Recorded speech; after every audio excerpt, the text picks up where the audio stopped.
This is actually a special meeting of Board of Supervisors. At all our meetings, we do pledge allegiance to the flag, so I ask everybody to please stand up and join me in the pledge allegiance to the flag.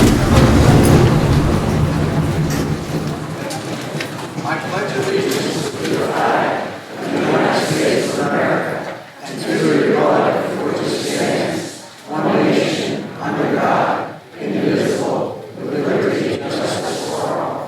If you could remain standing, please. It's after the pledge, we always do a moment of silence. I'm doing a moment of silence for the men and women that protect this great nation, and I'm also including the families and the injured and those affected with our friends overseas with the recent activities. So join me in a moment of silence, including all of those I just mentioned. Our hearts go out to them, to their families, and to those that were lost.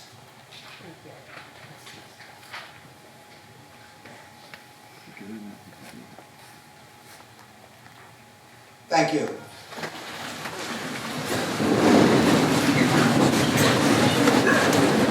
Thank you, everybody, for joining us. We had a monumental crowd here. That night, the Phillies are on at 10 o'clock, and nobody's going to watch them anyway. Let me explain what's going to happen tonight.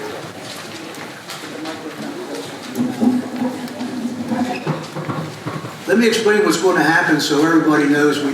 We want to leave as much time as possible for questions and answers. We know there's going to be a ton of them. We have till 10:30 in the building, and we'll stay here as long as we have questions going at 10 o'clock to 10:30. What's going to happen is, and I'll introduce everybody in just a second, but what we're going to do is have the emergency services personnel that are in the township or in the county talk about their competencies with respect to handling incidences that may or may not occur on the pipeline. There has been a lot of conversation with us, with people that are not quite sure what their capabilities are, what their training's been, and so forth and so on. So we thought it would be most effective tonight to let them explain all that to you so you get some level of comfort. After they do that, we're going to go through an exercise of an incident. It will be fairly quick, but it will show how they interact together so that people know what will happen in the event there's some kind of an incident that occurs on the pipeline. Following that, which should take around 45 minutes, Sunoco reps can make whatever comments that they want to make. And at the end of that, then we'll open it up for questions and I'll explain how that's going to work. I do need to ask, is there anybody in the audience that's recording the meeting? And if so, you need to come down and you need to give us your name and address. Come on down. And I will tell everybody that we are also recording the meeting. Some have asked us to do that, and we're going to try to make sure that it gets onto the website, and hopefully that's doable. Just talk into the mic. Your name and address. My name is Hugh Brownstone, and I'm at 39 Cobblestone Drive in Padua. Nice film. Nice film. Thank you very much. Leo Sinclair, here in East Goshen. Thank you, Leo. Hey, Leo, you want to give your street address, please? Okay, sure. 217 North Lockwood Lane. Thank you. Anybody else? As I mentioned, it'll be up. It's important for all of us up here to talk into the microphones, and I'll explain how we're going to handle the question and answer period when we get to that point. With that in mind, I want to introduce everybody that's up here. I'll start him down at the end. Way down on the end is Dr. Bob Fleming. He's the Deputy Chief and Public Information Officer for the Goshen Fire Company. Next to him is Bill Turner. Bill's the Deputy Director of the Emergency Services Department of the county. Next to Bill is Don Erb. Don is the Deputy Chief of the Hazmat Team of Chester County. Next to Don is our Chief Bernat. She's the Chief of our Police Department, the Wego Police Department. And last but not least is Supervisor Carmen Batavio, who is also our Fire Marshal. Now, what we're going to do is go in the order of those folks, starting on the very left in just a second. There are still a few people coming in. That's great. I will tell you that for those that need to know, the restrooms are directly opposite that door over there. So if anybody feels the need, just pop right up and go there. There's water fountains out there too also. With that, I will turn the mic over to Dr. Bob, and he can talk about the capabilities of the Goshen Fire Company with respect to responding to an incident involving the pipeline. Okay, good evening. We welcome the opportunity to be with you tonight and to talk about preparedness for hazmat emergencies within Chester County, and specifically hazmat incidents that could involve the pipeline. It's important to realize as we look at this, we have lots of pipelines, we have lots of hazardous materials in the world around us in the township. And with that in mind, as we look at this, we're going to talk about preparedness to handle hazmat incidents. And part of that preparedness really involves handling the pipeline types of issues as well. I'm fortunate enough to have with me tonight 3 of my colleagues, 2 from Chester County Department of Emergency Services and our police chief. And as we go through, I'm going to lay a little bit of groundwork, and then they're going to fill in the pieces we haven't talked about. We're going to start out talking a little bit about what things look like if there was a possible emergency. We're going to talk about the capabilities each agency brings to the table.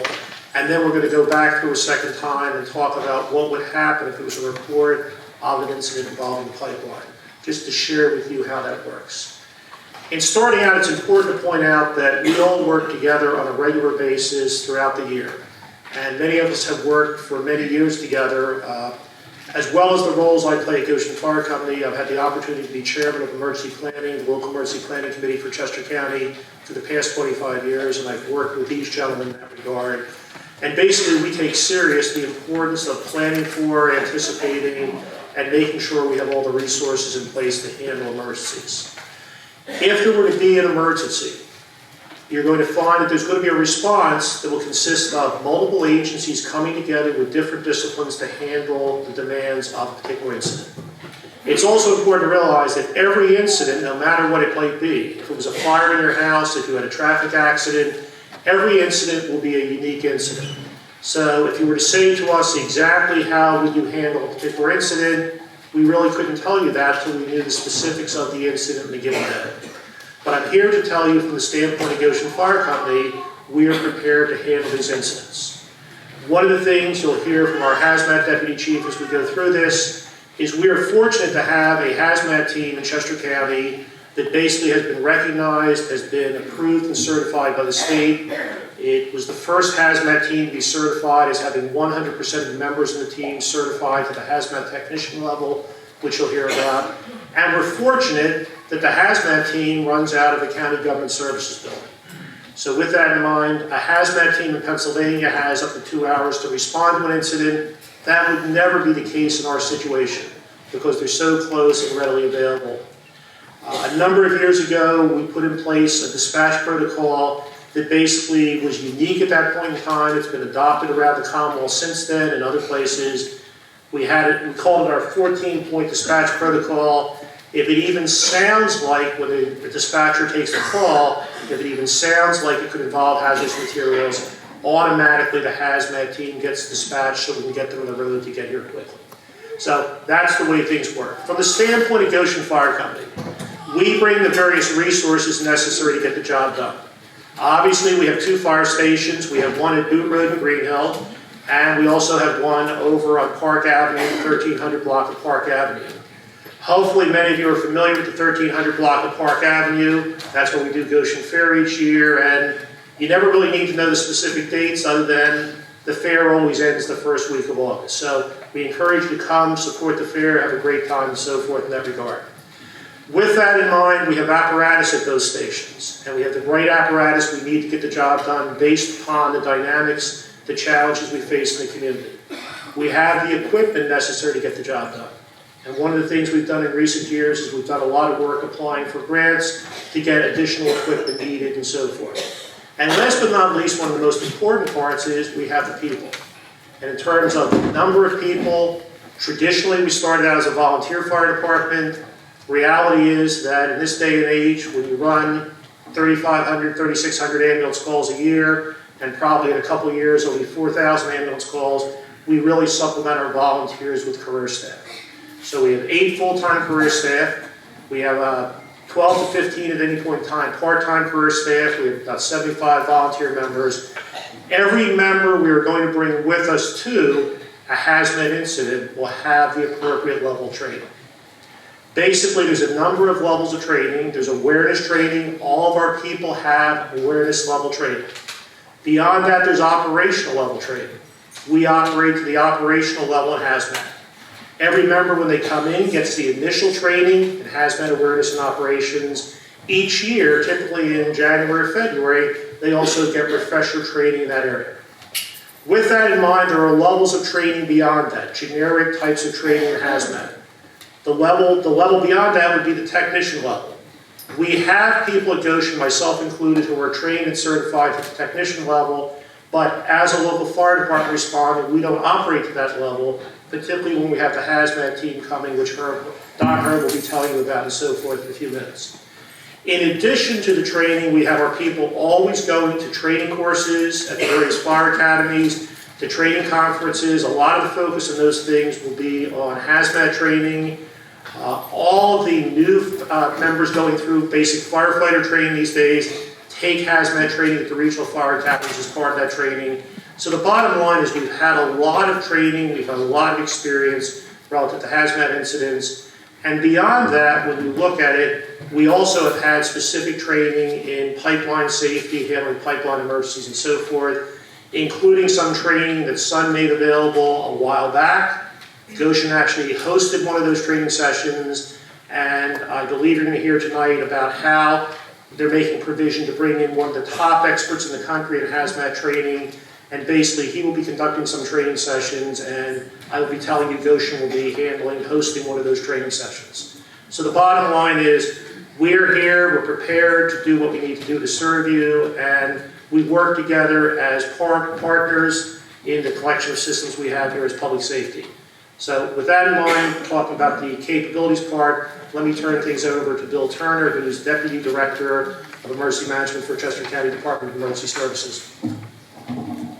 Okay, good evening, everyone.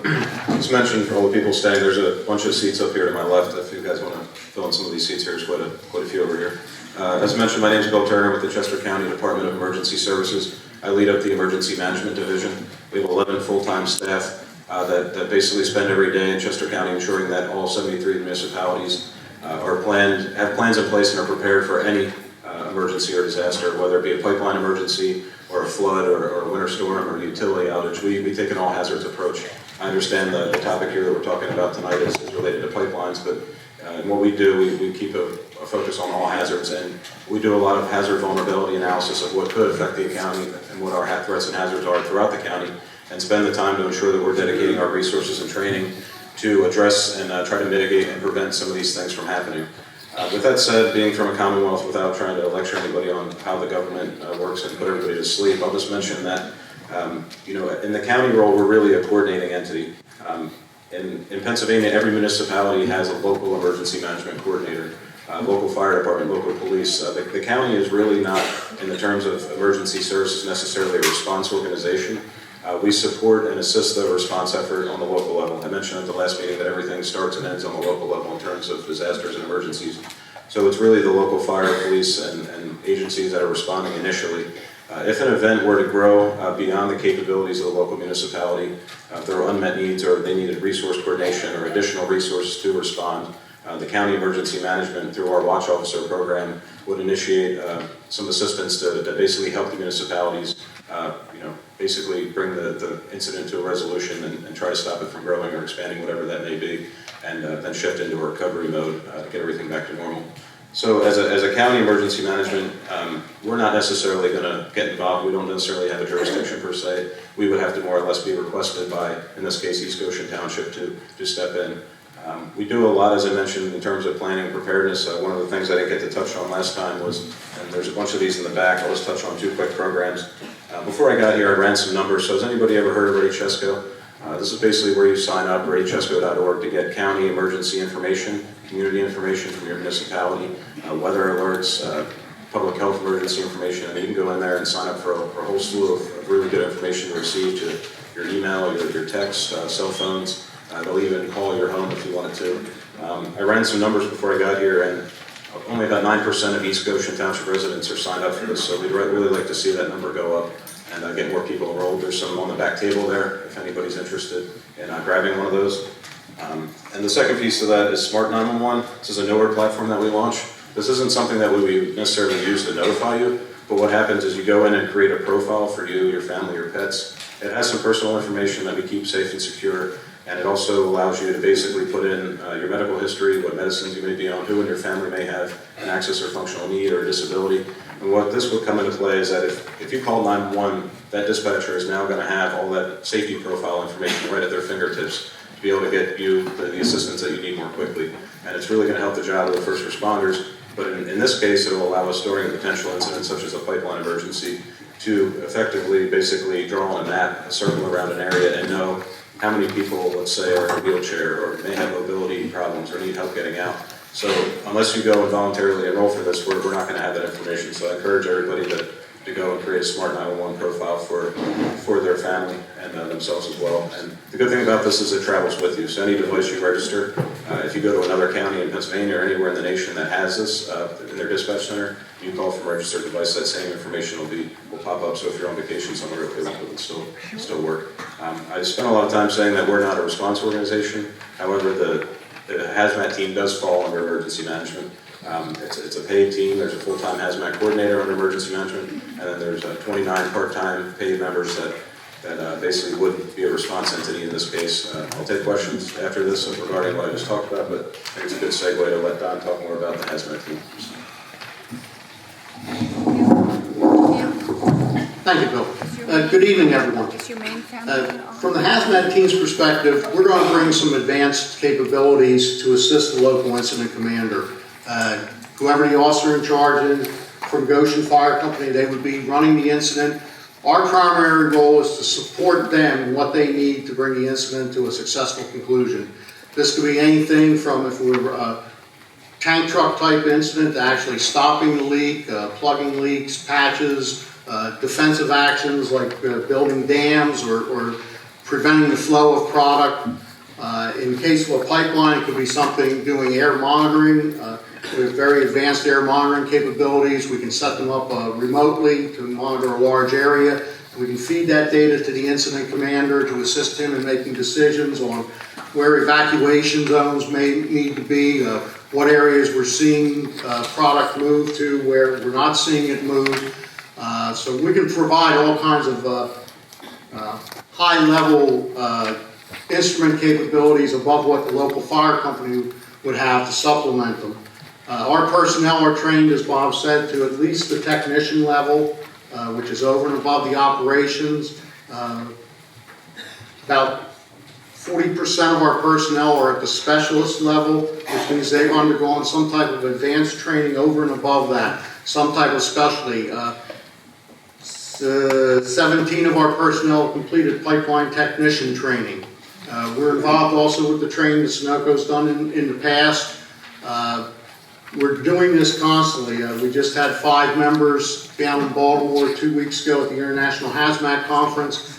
One of the contacts down there was Greg Knoll, who's written most of the response agency books for hazardous materials. He's going to be doing additional training in the county, at least 2 classes. Been contracted by Sunoco to do that. This is never an ending process. We'll never feel that we are totally prepared for anything. We constantly evaluate, we constantly train, we look at our plans, we look at our capabilities. Every time we go out on an incident, it's just like a football game. You know, we do our own Monday morning quarterbacking. We get together after the response, we review our operations. What worked well, what worked in, what equipment do we need, what procedures do we need to change. So this is a constantly evolving, ongoing process where we're never going to say we're 100% prepared for everything. But we are trying, we are changing and adapting to the situations as they go on. Good evening, everybody. I'd like to build upon the basis of what my colleagues have laid out for you to let you know what the police department has prepared to respond to an incident such as this. Every officer in Pennsylvania is required to be certified. It's called Act 120 training. And with that training, there's requirement that you have a familiarity with the National Incident Management System, or the NIMS program, all hazard planning, and also hazardous material. All command staff at the police department has been trained up through level 900 of the NIMS training. Our traffic safety unit, which we have within the department, is responsible for responding to accidents that need to be reconstructed, and also they do commercial vehicle enforcement. As such, they have received additional hazmat training. Approximately 35% of our department members are also members of fire companies, which means the training that my colleagues have talked about, our officers have also received that training. Every year, a police officer in Pennsylvania is also required to do annual updates. It's called Act 180 training. In the last 15 years, there have been 5 instances or 5 years where there has been a focus on all hazard training, which would include hazmat training. One of the things that I want to point out that this county does very well, in fact, I think it's the best that I've seen.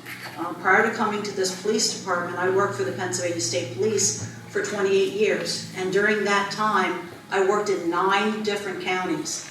I can say that Chester County has the best trained, best equipped, and best coordinated response that I've seen in a county. And one of the things that Chester County particularly excels at is in all hazards planning and training. One of the things that I can say about Chester County, I do not know of another county in Pennsylvania that has active shooter training. That means if somebody were to go into a school or into a business and start shooting, everyone in Chester County as a police officer has received the same training, and we are all prepared to respond as a single unit. Recently, they had a mock shooter incident at the Collegium Charter School, and all of the agencies that are represented here tonight also participated in that exercise. And as Don indicated, it was a really great opportunity to do an assessment afterwards as to what went well and what didn't go well. Within the last year and a half, there was a hazmat crash mock exercise that was done at Cheney University. We've also had pandemic training within the last 5-7 years, and also Chester County has several emergency response teams, which are some of you might call SWAT teams. They are trained, and they particularly train in high-risk incidents, and therefore they receive training in this area too. And with regard to Westtown East Goshen Regional Police Department being prepared to have enough police officers, the one thing that everybody has kind of touched on is there's things called mutual aid agreements. That means that if I needed more police officers, I could reach out to the surrounding police departments around our jurisdiction, and those agencies would provide officers. Thank you. Ladies and gentlemen, now you know why, at least I have said as a supervisor, that I feel comfortable. I'd like to give you a little information on the township role. Our charge as supervisors, we are responsible for the protection of the lives and property of East Goshen residents. I'm sorry for the ones that don't live in East Goshen. I would try to help you too if I could. East Goshen has an emergency operation plan that provides a framework for how an incident is managed. The framework utilizes the National Incident Management System, which you've heard the other departments way above us talk about. It's used by all emergency services providers, as you've heard, so that if an event happens, we're all working out of the same playbook. We all understand what's going on. Now, on East Goshen's part, in the event of a pipeline incident and other disasters that could happen, such as hurricanes or whatever Mother Nature may throw at us, we work with our local fire companies and our county as needed. As a general rule, in the event of a pipeline incident, the fire chief or the incident commander will assume the role of the commander and overall control of what needs to be done. At that point, we in East Goshen have we have an emergency management coordinator and an assistant. Kevin Miller is our coordinating manager. He's worked in the Township Public Works for 10 years and is currently Deputy Fire Chief at West Whiteland Fire Company. So now you can see how everything is tying together with fire company, with training. He has 15 years of fire service, and his training includes National Firefighter 1, Vehicle Rescue, Emergency Pipeline Training. I could go on and on, but basically it's following what Don and Bill and Bob up at the end have talked about. Our assistant is Mike Holmes. He is our Assistant Emergency Management Coordinator, and he's worked for the township for 5 years. He's currently a lieutenant at West Whiteland Fire Company with 7 years of fire service, and his training includes, let's talk about it, National Firefighting 1 and 2, Hazmat, National Incident Management Training Systems, and he has an associate degree in emergency management and planning. The emergency management coordinator will mobilize all of the resources and personnel as required. So the fire company is going to come to the township at some point on a hazard and say, East Goshen, we need help. We need transportation. So East Goshen, part of our job is transportation vehicles to relocate residents to a temporary location. Chief, if I smack you, I'm so sorry. I gotta have this arm movement here. We've got our Public Works Department, which is fully staffed with some of the equipment that they're talking about. We've got backhoes, we've got emergency trenching equipment, we have lots and lots of sand and salt and stuff that we need to use for barricades. Engineering, we have the engineering as the county or the incident command may need as far as water, sewage, road construction, and repairs so that we can sort of help them where needed on that. We would assist them with mass care, which is finding buildings where residents can be relocated on a temporary basis. We do have an entire list that the building owners and or management have been notified and agreed. The county also knows about it. They have the same playbook, back to what we're talking about. Resources support. This would be food and water temporarily for shelters. We've now moved 700 people to, Bob, I'm going to use Goshen Fire Company. Until the Red Cross and other organizations can be there, our Public Works Department, under our Emergency Management Coordinator, including possibly the Board of Supervisors, could be responsible for helping to get some things that are needed to help the people have comfort. Public safety, if we need to, we might help the fire company or the fire police or the police with security and patrolling at the shelters. We don't have arresting powers, so we would be working under the police. They might say, we need 4 of your guys to stand out front just to make sure that something doesn't happen. Last but not least, we have agriculture would be our loved pets. If we have pet owners like myself and many other people, we would help to find a temporary structure and food or whatever for pets on a temporary basis until the SPCA or a professional organization can come in and take over. There's one last component that the 5 of us up here, Board of Supervisors, have the power to do when needed. If the event is serious enough, after meeting with all of the other incident commanders and the police chief and so forth, we have the legislative powers to declare a state of emergency. We would not do that until we talk to everybody, including probably that time the governor, possibly, who knows. But the supervisors, as the legislators of the township, would be the ones, along with everybody down here, that would call for a state of emergency. That's outlined in the PA Emergency Management Services Code. Very simply, it gives us authority to make some temporary changes. We can ask people to shelter in place. We can ask people not to go to work.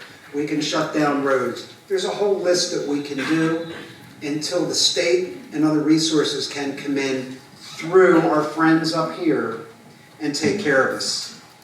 Very simply closing, East Goshen Township has the fine organization that Brenda was talking about as far as coordination and skills and the personnel required that I believe we feel comfortable constantly learning and training together that we could work out any situation that arises.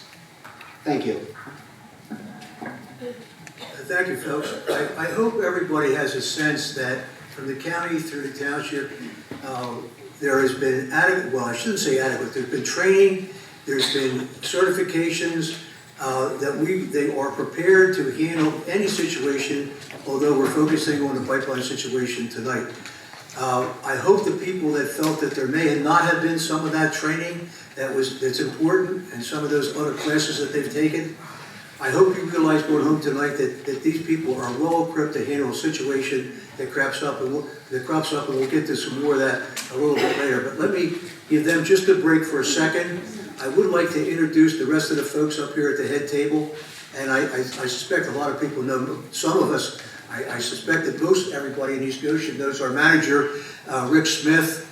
He's the champion of us all, and he was the one that put everything together tonight so everybody could hear us, which is a real challenge, I must admit.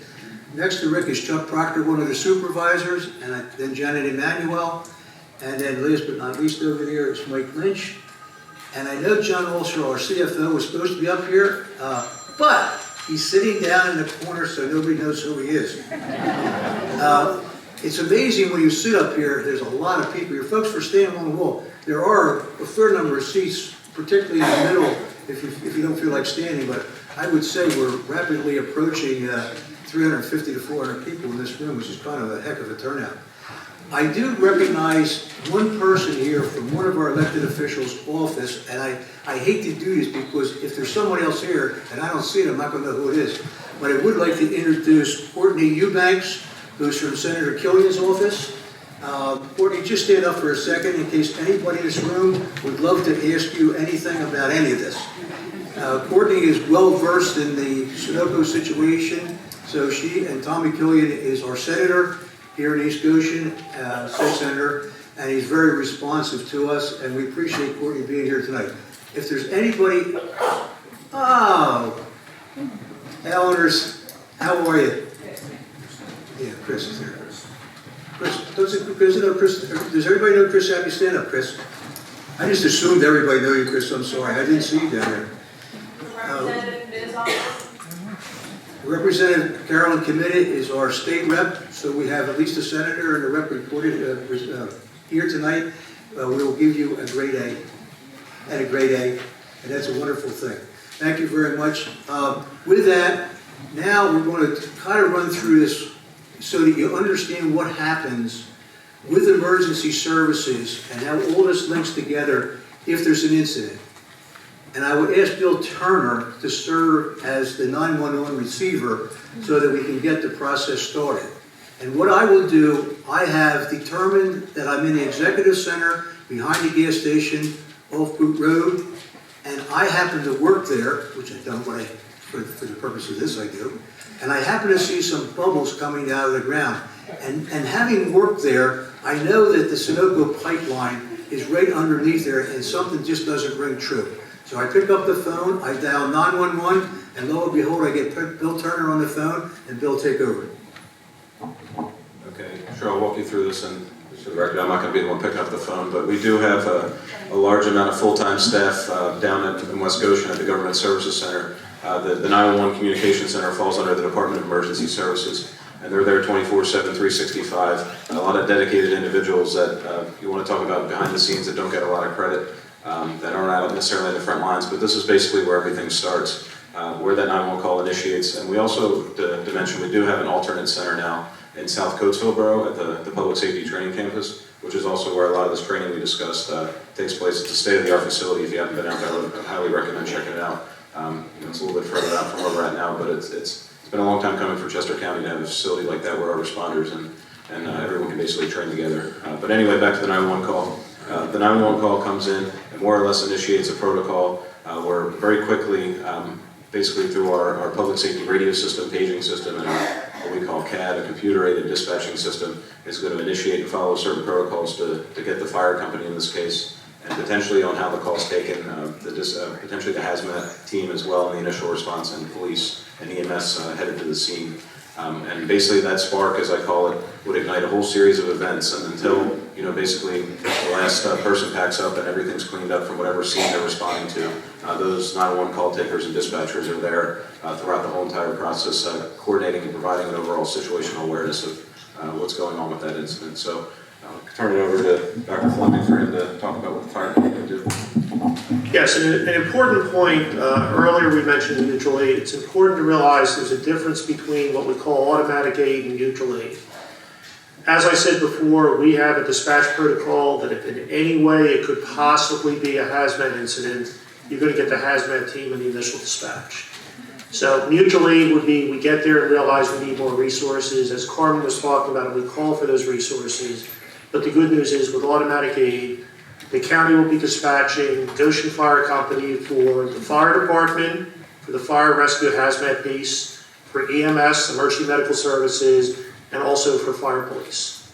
And one thing I want to point out that I didn't talk about in the capabilities, we are very unique and blessed at Goshen to have a fire police division that at any point in time has 20 to 25 members in the fire police division.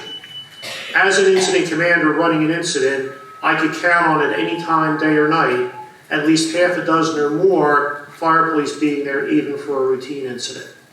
And as we talk about some of the things that may be necessary in an incident, if we talk about doing evacuations, if we talk about doing traffic control, having the fire police involved will be very important in that regard. So basically, we've been dispatched from Goshen, the hazmat team has been dispatched from the county, and WEO has been dispatched for law enforcement. So we all respond to the incident. In all likelihood, police will get there first, or fire will get there first. Whoever gets there first will size up the incident and know what we're dealing with. And several of my colleagues talked about the National Incident Management System, NIMS. That was actually invented or reconstituted after September 11, 2001. But we in the fire service have had an incident command system that served as the basis of that for over 30 years. So basically, everyone coming will be trained to the appropriate levels in NIMS. We will know how the system works. As part of that system, there will be someone assume responsibility to manage that incident. That person is referred to as the incident commander. So assuming I were the senior fire officer showing up from Goshen Fire Company on a given day, my responsibilities would be to size up the incident and figure out exactly what's going on here, what do we need to do to deal with this incident. And with that in mind, the size up would be what we know ahead of time through pre-planning types of activities, the information we're getting from the dispatchers, we're responding to the incident. We have access to the CAD system to pull up information from the CAD, and plus the dispatcher will be feeding us information. And it's important to realize, while there are a number of people working at the dispatch center, for something like this, there will be a dispatcher that will take responsibility and take ownership for our incident. So they're not only handling the communication piece on our behalf, but they're really overseeing the incident and knowing what we need and making sure we have all the resources we need for the incident. So the incident commander arrives, sizes up what he or she is dealing with, establishes what we call command, and basically operates under 3 priorities. No matter what incident we're talking about, the 3 priorities are always going to be, the number 1 priority is life safety, number 2 is incident stabilization, and number 3 is property conservation. So based upon that, the size up will include determining what has happened here, what is currently happening, what's likely to happen next, and then basically we're going to establish strategic goals. What do we want to have happen here from this point forward to make this a successful outcome? We're going to figure out the tactics we need to engage in to make that happen. We're going to figure out the resource needs we have. And if we need to call for additional resources, we will call for those additional resources. Now, typically every incident is going to have a single incident commander. Certain incidents, perhaps this pipeline incident will be one of those incidents, it may not be, could actually be operated under what we call a unified command. And that would be where two senior people, one from two different agencies, work together and manage the incident. And as an example, if I were managing this incident, if I were the incident commander for the incident, if we had to engage in doing evacuation, I would be finding the senior law enforcement person there and saying, will you be my partner and work together with me in running this command? And basically then we have a system in place. For example, if we were doing evacuation, if we were doing traffic control, the law enforcement community would play a major role in that. They would call for additional resources they need. They would utilize and work with our fire police and so forth. So the reality is we're going to figure out what the incident is. We're going to figure out what the needs of the incident would be.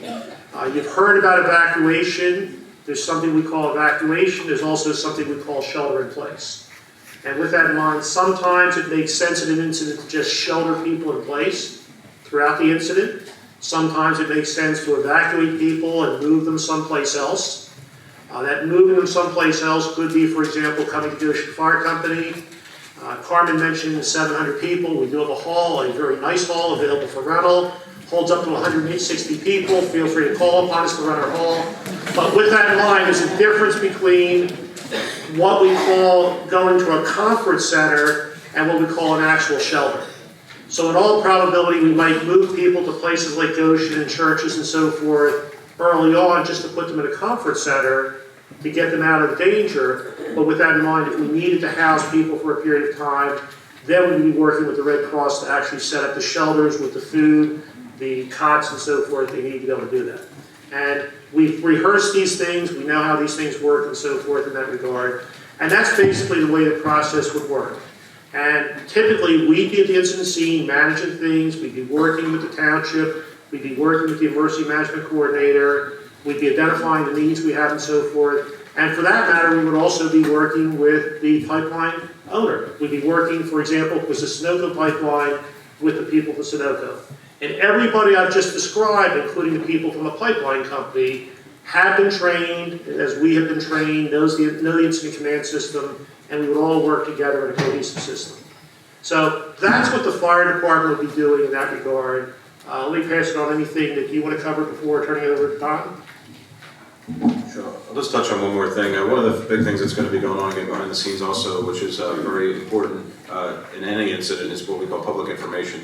And that's keeping everybody informed. That's whether it's the responders on scene or the public informed of what's going on, getting them timely information that they can use to make an intelligent decision, and make sure that they have instructions and know clearly what they need to do, whether it's a shelter-in-place order, it's an evacuation. In Pennsylvania, only really the governor has the authority to issue or compel evacuation, but the reality is we can't really force anybody out of their home, but we would hope that you would listen to the instructions from your local officials.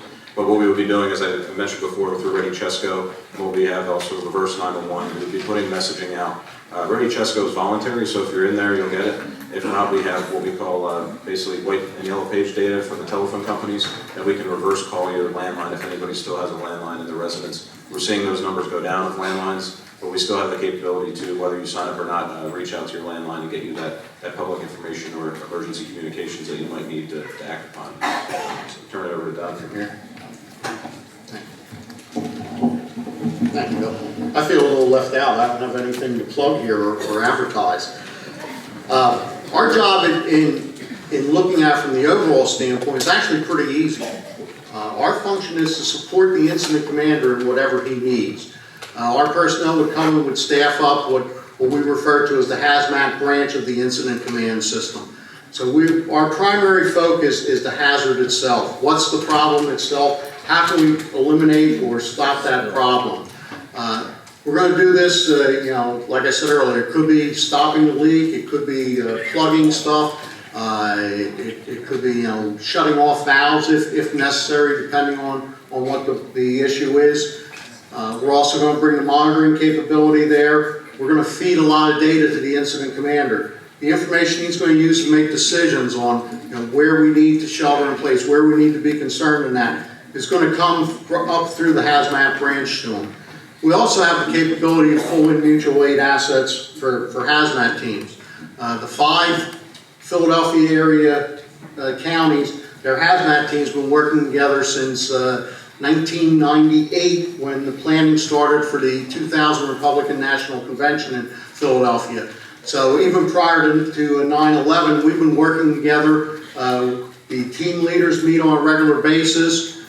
We also go and we train on a regular basis as regional teams. So we're familiar with each other. Basically, they're a phone call away. A lot of our information that we're going to supplement what the fire company has. The fire company has basic meters in that to do flammable gases, to do oxygen levels, to do carbon monoxide levels. And that. We're going to bring meters with a little more advanced capabilities. We're going to bring the capability to network these things together so we don't have to have a firefighter tied up standing somewhere on the street corner monitoring. We can just set a meter there and look at it remotely on a laptop computer. Basically, we're going to feed up at whatever the incident commander needs to make that particular issue go away. We're going to be the go-to guys. We're more or less the hazmat SWAT team, if you want to think of it, and that's the role we're going to fill. Well, the incident commander's looking at the big picture, what's going on. What areas do I need to evacuate? What's going on outside that immediate problem? We're going to be very focused on the problem itself and making that go away and help it go better. Chief? If there were a pipeline emergency, the police department would primarily be in a support mode for the fire company. Primarily, we would work with them to determine what the perimeter is. That's the area where they don't want anybody going in from that area. For example, they might say that there's a 1 mile perimeter. We would establish the 1 mile perimeter and make sure that individuals who don't need to come into the scene are kept away from the scene. Additionally, anybody who was trying to exit from the scene, we would give them assistance. One of the things that's really important for us to do to work with the incident commander is to determine access points. We're going to have a lot of resources coming in that involve emergency responders, so we're going to have to work with the incident commander to determine what roads he wants us to keep primarily clear so that they can respond, as well as those routes they'd like us to use for evacuation of citizens. Our incident commander, our national guys are just going to do what they want us to do. If they need our backhoes, we have backhoes. If they need staff, we'll get what staff we can. Any support they need from the Board of Supervisors, we will make sure that they have any authorities they need. We're an asset to them in this case. There's one organization that we haven't mentioned with respect to what happens when there's an incident, and this gives me the opportunity to introduce the two folks from Sunoco Pipeline. I'm almost afraid to say it anymore. Joe McGinn and Charlie Stewart. Charlie is the pipeline operations director, and Joe's the senior customer service rep. I call him. He's got a better title than that, but that's what I like to call. There is one thing that happens when 911 is called and it involves the Sunoco pipeline. In addition to all the people that they've already notified, they also notify Sunoco. And I don't know if Charlie or Joe wants to answer the question, but I'd like them to explain what Sunoco does in case there's some kind of a problem with the pipeline. Good evening, everybody. I appreciate you inviting us here tonight. What I'm about to say is probably going to add on to something you've already heard for the last 30 minutes or so, and that is basically incident command. So when an incident is identified, whether it's identified in our main control center in Reading, Pennsylvania, or it's identified by a landowner, property owner in the community, a number of things start to happen. Well, certainly a 911 call is made, and that initiates everything. That initiates everything you've already just heard, so I won't bore you with those details. On the pipeline side, what we then initiate is an emergency response. Whether it's us, another pipeline in the community, whether it's a leaking gas tank at a gas station, doesn't matter. We give 100% response with our people. Our incident command trained people, of which I'm one, I would be what you would call, if that was our response, or was our release, we would be what you'd call the RP, responsible person for that event. When we get here, we get people out here, we send them out as quickly as we can.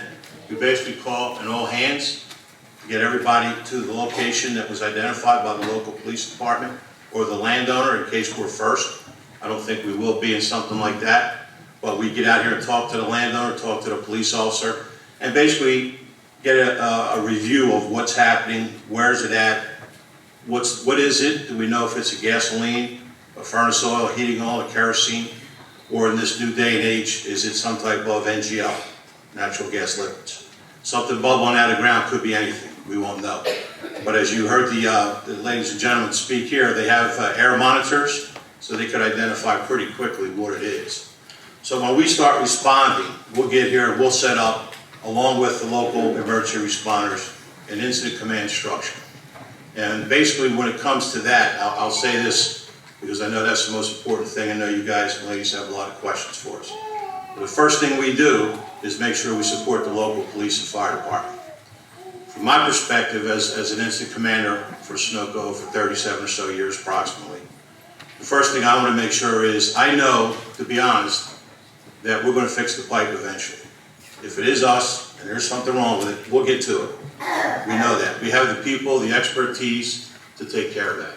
So the first thing I would do if I was working with the local emergency response officials is what can we do to safe up the area and certainly the community that is in the surrounding area. And you've heard a bunch of those things, whether it's to a hall or evacuate the area. I refer or basically reflect to the local police and fire officials. What do you want to do? We know there's a problem here. It looks like it is us. So now what can we do to help safe up the community and the area? We'll do hot zones, which you heard about. We'll tape it off. We'll get the wind direction. We'll do all those things that are in the plans that you heard. So basically from a pipeline response perspective, honestly, we're not even worried about the pipe at that time. We'll figure out what happened. We'll figure out how we repair it. We'll figure out how we get to it. I would function more than likely as some support to the incident command here at the table. And basically whatever questions they had of us, they'd work it through me. I would work it through our people at the table. What's the product? What's the temperature? What's the composition of the product? How much do we think may have been released? All those type of things I would work out and supply that information back to the local head in charge or the local incident commander. More than likely, for something like this that you're talking about for this example, they would set up unified command as soon as they saw that.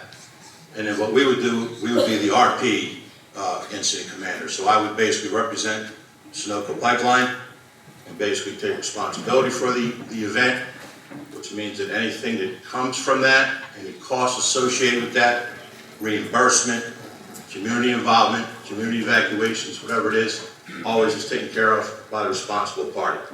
That would be us. So in this case, we'd also work with the control center to try to determine some type of volume and make sure we understand exactly where it's going, where it went. You have to take into consideration sewer, you have to sewer drains, water inlets, creeks. How fast does it get? How fast did it get to the creek? Did it get in the creek? How far down is it? Whatever it may be. If it's a liquid, if it's an NGL, it's a little different. On the Mariner system, it's a little different. So you have different type of issues that you have to deal with. So once we get that determined, the first thing I'm sure the incident commander would tell me is how far did it get, and are there any downstream communities that could be impacted by this liquid release? That would be all the things that we would do based on whatever else the incident commander wants of us. And so really, as they all described it right on, I'm picturing it in my mind. It's not me there saying, well, this is what we need to do to fix the pipe. This is what we need to do to dig up the pipe. At that stage, that's not even on the table. The most important thing is the community, how we're handling it. I refer to them and what they want to do, how they want to do it, and how can we help them do it. And at that point, as the incident evolves, there's a number of things. As all these ladies and gentlemen know, we identify objectives under incident command and NIMS. What are the goals and objectives? Everybody's got goals and objectives you want to achieve in your life or your job, whatever it is. Normally there's 3 or 4 objectives you want to take care of it. And first and foremost is the safety of the community. That's usually the number one. No matter where you go, no matter what it is, that's number one. And then it could be a plan, operations, logistics, resources. All those things will work toward that goal. And it's our job to tell the incident commander that we're working toward accomplishing that objective. Down the road, after the first couple hours, then we come back into, they would probably ask me, what's your plan on excavating the pipe? At that time, I would have people who are trained in excavating and have a plan ready to go that I could hand to the incident commander and say, when the air settles and the area is safe, in conjunction with their health and safety officer, we'd have a safety plan. And then he would bless it, he or she would bless it and say, you can start digging at 2200 tonight, once the area is safed up. And that whole begins our real involvement. So you have the emergency response involvement up front, hot and heavy. Pipeline responds, but we're really supporting that initiative, that objective. And at some point, when the emergency starts to dwindle, health and safety is okay, there may be evacuations wherever you're at. That's something that our company would take care of, especially if we're responsible. We'd work with the township, get hotels, food, vouchers, whatever it takes to take care of this incident, this event. Airline tickets if you need. I probably need the airline ticket. I'm not sure about you, but. So at that point, what we do is, you'll see this happen.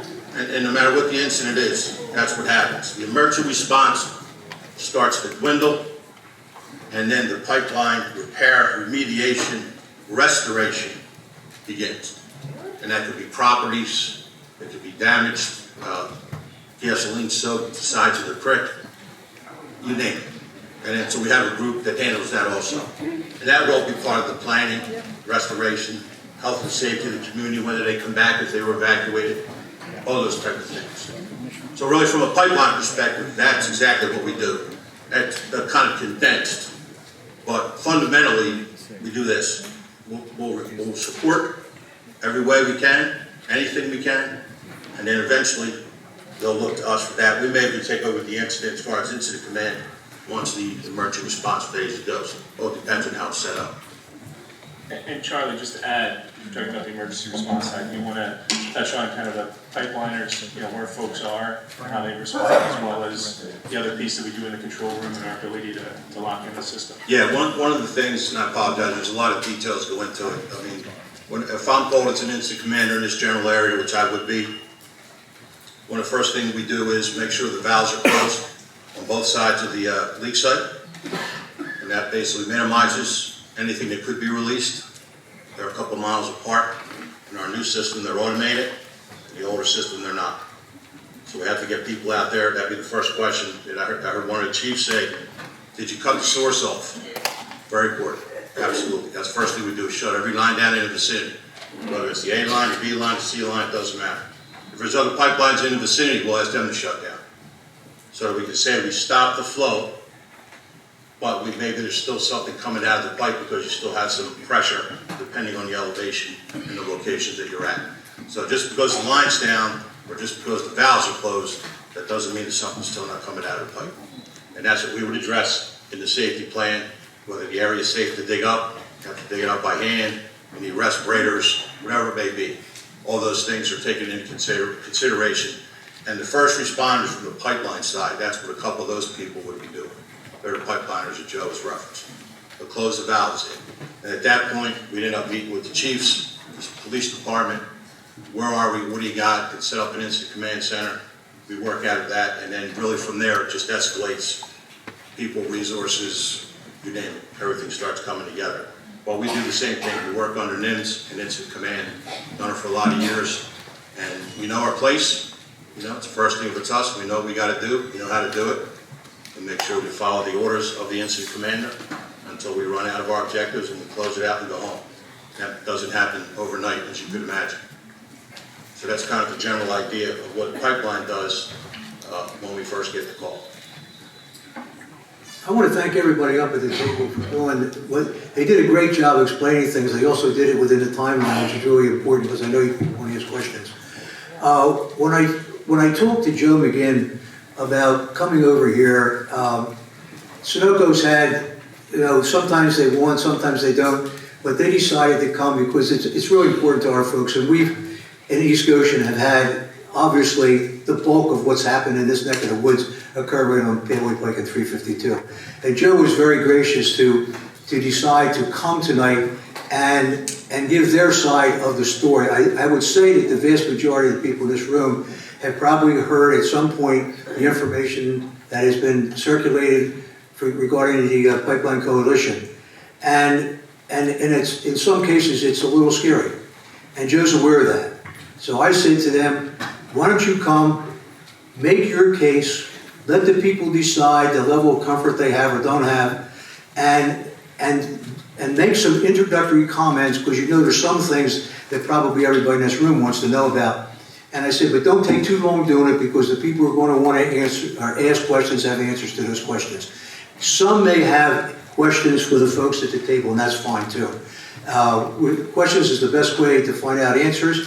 So with that, I would ask Joe to make some introductory comments, at which point we will then go into the questioning period, and I will explain how that's going to work when Joe's done. Thanks, Marty. And thanks everybody for the opportunity tonight to address kind of questions and talk a little bit about our operations, our emergency response, and the current construction and plans for Mariner East 2 in East Goshen.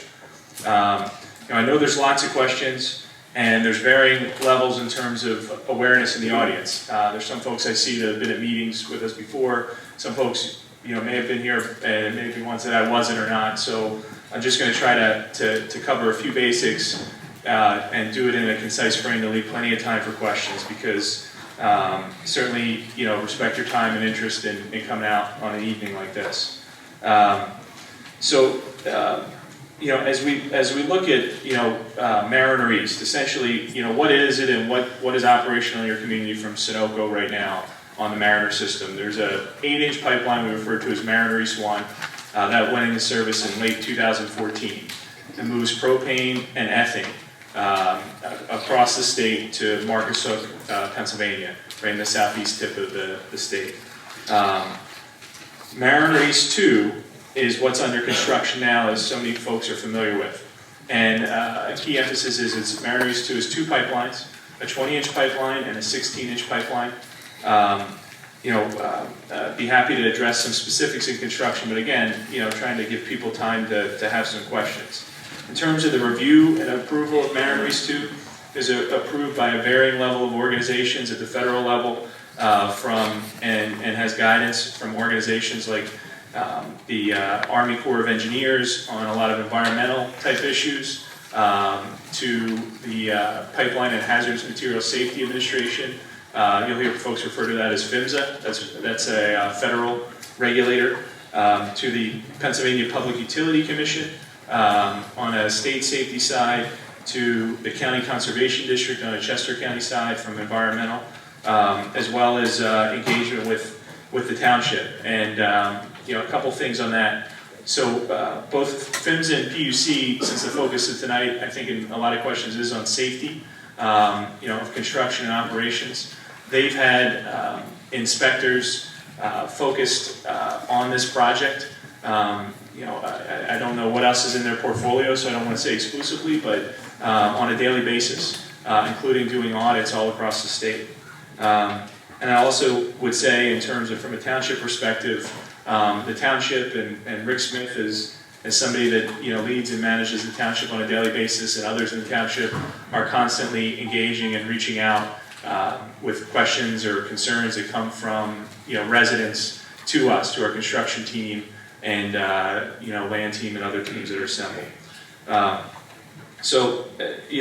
Ultimately, the products that we're moving on the system are natural gas liquids. They also are referred to as liquefied petroleum gases, or LPGs. If you look at our pipeline markers that go along Boot Road for what is the 8-inch line, you'll see that on the marker referenced as that. Ethane, just quickly in terms of what it's used for, ethane is primarily used in the plastics industry. This plastic bottle, the malleable bottom part, is essentially made from ethane, as are a number of other products that we use on a daily basis. Ethane is also, and part of the system, we'll use it to burn. A new power plant out in the Johnstown region is building their power plant to use natural gas and ethane. Propane, again, is used in plastics. Some folks are familiar with Braskem that know the region and industry. They make polypropylene, which is essentially what goes into the cap of this bottle, a thicker more durable plastic, things that go into cars, that make them more fuel efficient, lighter, etc. It's also a home heating fuel. I think there's about 80,000 folks in Pennsylvania use propane for home heat. It's also a big use in the farming industry, both for drying crops as well as for heating chicken, livestock, etc. And certainly as you get into more rural areas of the state, even though the less densely populated areas of Chester County, propane is used for home heat. Butane is one that some folks are less familiar with. There's a big, people think of the lighters, but the primary use for butane is actually in the gasoline that we all use. In general, there's a summer blend and a winter blend of gasoline, and it varies a little bit with a lot of different components. But essentially, for for winter blend gasoline, for example, butane is about 10% of the gasoline we use. So ultimately, when it comes across the state, we have a refined product system that Charlie also operates, that it's distributed out and blended in there. So you have local opportunities as well as exports that have been addressed as well in terms of for markets beyond Pennsylvania, just because right now the current use is more than what we have after the abundance that is the Marcellus and Utica Shale in terms of how much product is there. In terms of getting into some of the questions that folks have and trying to touch them head on, some folks have tried to say that Mariner East 2 is not a regular gas line or something different. It's a correct in an extent. It's classified differently than natural gas or methane. It's a natural gas liquids pipeline. And in terms of being the first of its kind, that's also not accurate. There's 67,000 miles of natural gas pipelines in the U.S. and more than 200,000 miles of liquid pipelines altogether, things that move things like jet fuel, gasoline, etc. And if you look at the safety statistics for liquid lines, you'll find, getting into the part where I realize that folks are scared and have questions and for some things that were presented, but you'll find very few injuries or deaths. In the last 20 years, for all operators of liquid pipelines in Pennsylvania, for example, which Mariner East 1 would be one, there have been no deaths resulting from pipeline releases and 2 injuries.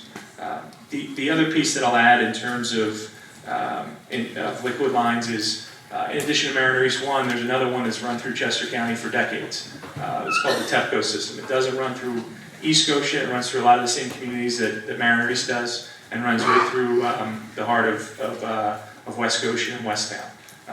Again, it moved products safely for plenty of years. The other kind of question, and folks that hit on in terms of these natural gas liquid lines, being more dangerous than natural gas lines, since there's this familiarity because you have lines like Transco that run in towns like East Goshen and have for years. But the statistics just don't bear it out. In the last 20 years, 15 people died in accidents involving natural gas liquid lines. And at the same time, more than 300 people died in natural gas related incidents. The key on the natural gas side is that, while that's not what we operate, most of these are related to the old unregulated distribution lines, including ones like, in the city of Philadelphia with the PGW lines that are made of cast iron and have been in the ground without all of the safety inspections and things that we go through for decades.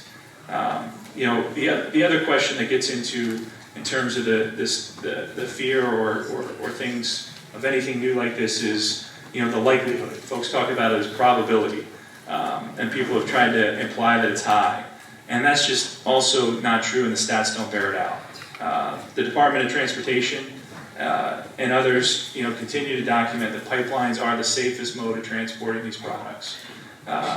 So just for example, in 2014, there were over 16 billion barrels of crude oil and products were delivered by pipeline. 99.9999% of those products reached their destination safely. And in terms of another piece that gets into folks looking at a leak versus a rupture, as well as our history, and just trying to address it and tackle it head on in terms of safety statistics, that leaks, when they do happen, tend to be small. and there's many layers of safety that prevent this a rupture scenario that some folks have tried to portray as inevitable. If you look at the national statistics for NGL lines, the scenario just doesn't happen. Even one death as a result of an NGL pipeline release is rare. In terms of our own pipelines, we've been operating in Pennsylvania, in East Goshen Township, throughout for more than 80 years. And we routinely pass regulatory inspections. When you look at ultimately, our safety record and some things that folks have brought up. So when you look at our 10-year safety record and the number of incidents, a key thing to understand is 70% of those incidents were on our facilities, meaning they were in places like terminals and in facilities and properties that we own, as opposed to on a mainline pipe or a valve or something like that. And of those 70%, 90% are essentially contained to the facility. They don't leave the fence line. Other remaining pipeline incidents, most of those involved our old system of crude lines in Texas and Oklahoma, which are sparingly used. So it leads to additional integrity challenges of using them, as well as the difference in a crude oil product, which often have water in it that can lead to internal corrosion on pipelines versus the NGL lines that will be used continuously. We just haven't had these same issues with our refined products lines, and that includes the Mariner ones. So I promise that I wouldn't speak too long, so I want to wrap it up to give time for questions. And tried to focus on, I know there's going to be other questions, but on emergency response, some of the questions that were on that, some of the safety statistics, questions that I know folks in the audience, if you've heard, some of the things that are said about us, wanted answered.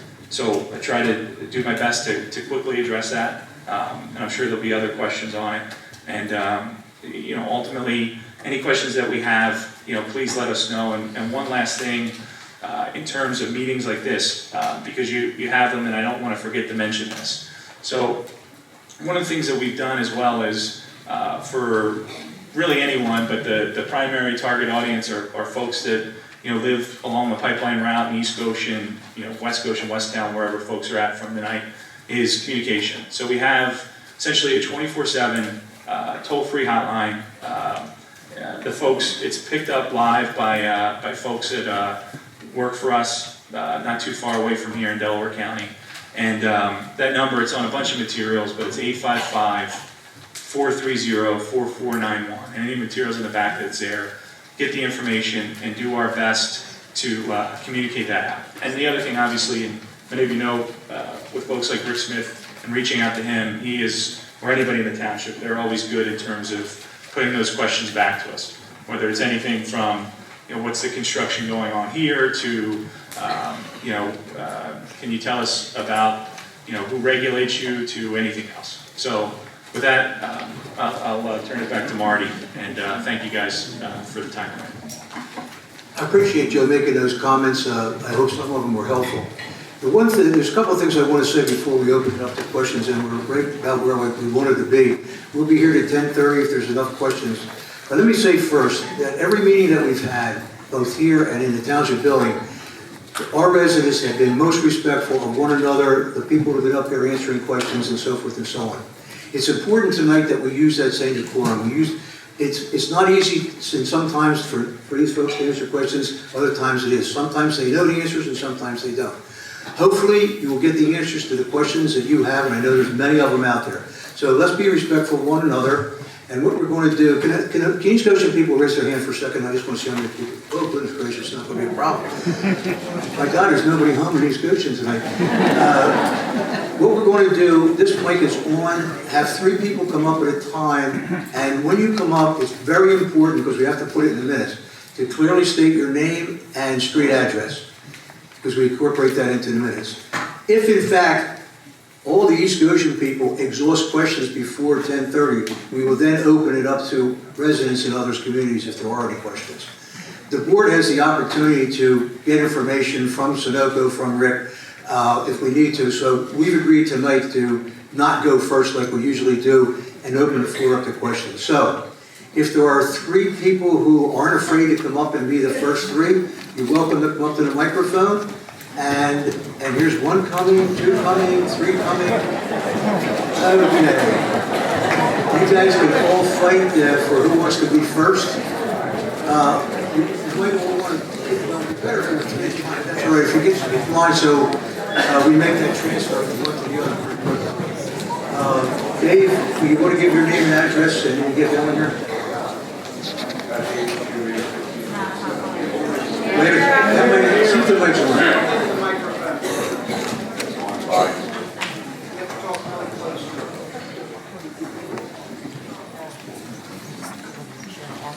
How's that? David Shuey, 1547 Norris Lane, East Goshen. And I'm going to talk a little bit about things I've heard. Joe and Charlie, thank you for being here tonight. So please correct me if any of my information is incorrect. I want to talk first about Marion 1. My understanding is you said it was commissioned in 2014, but it was repurposed in 2014. The pipeline was actually over 8 years old. When you repurposed that, that line was tested with 2 inline tools plus hydrostatically tested and detected no corrosion and no deficiencies. And then in Morgantown, it leaked. So I guess my question is that the 2 new pipelines are going to have newer detection and automated valves and those kinds of things. Since Morgantown, what have you guys done to retrofit Mariner 1 to first detect leaks? Because corrosion, I'm understanding, is the #1 cause of leaks and ruptures. And that's an 80-year-old pipeline that now has pressurized liquid in it. What's been done to that pipeline to make it safer as it runs, say, 50 yards away from Wellington Senior Living Community? So addressing the question in terms of for Mariner East 1. So for the incident that was addressed, just for some folks that aren't familiar with it, so we had a pipeline release of 20 barrels in essentially eastern Berks County a couple months back. Charlie was one of the folks that led the incident response. Essentially you had what was a pinhole leak. So we have a number of detection systems that look for, again, it's all about risk. So as we look at a rupture or catastrophic leaks, there's things that will pick that up as our pipelines measure pressure, temperature, and flow. A leak like that was noticed by the landowner, reported in, similar to scenario, folks responded, locked in the system, and in terms of the impact with folks with monitors, at the level it was, and like I said, it was reported as a 20-barrel leak.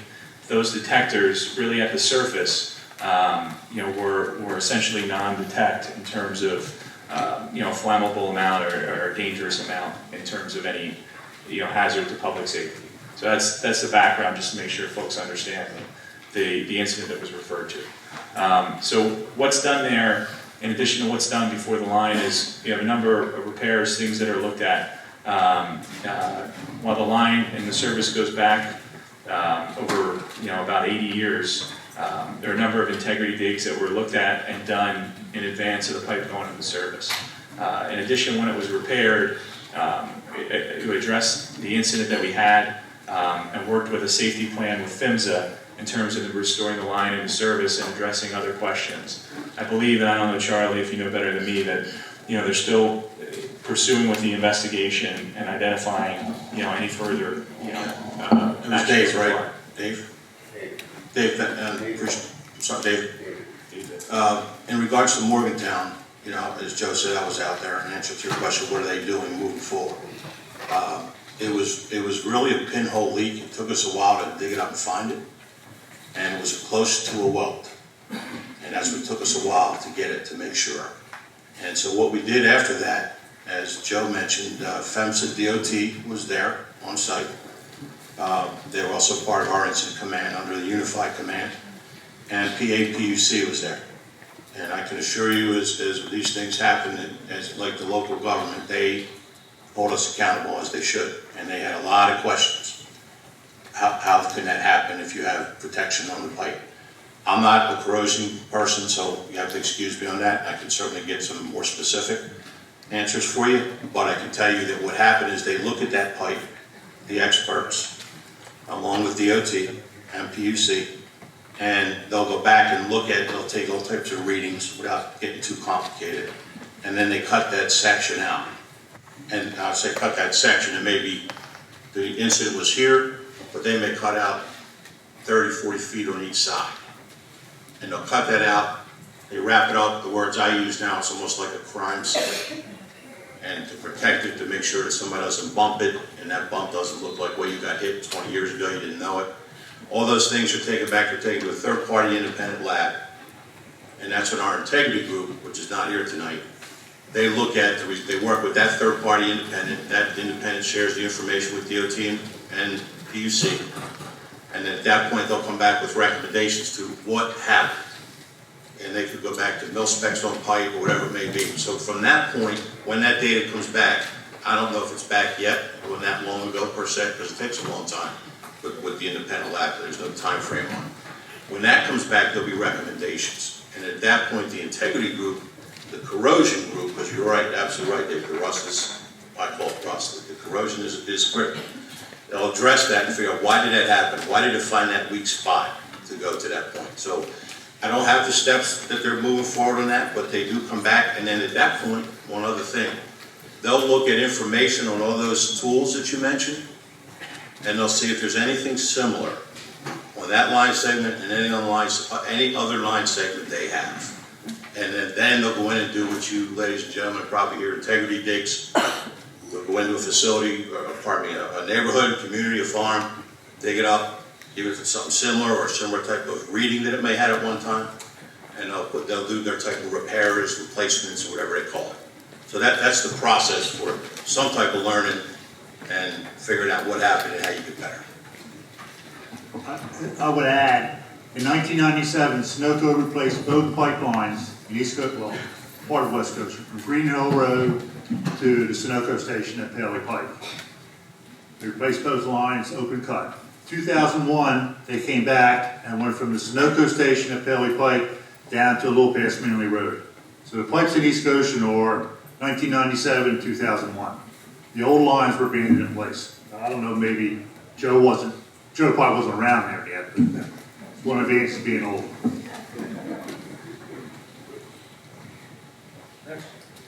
I'm Lex Pavlo. I live at 611 South Speakman Lane.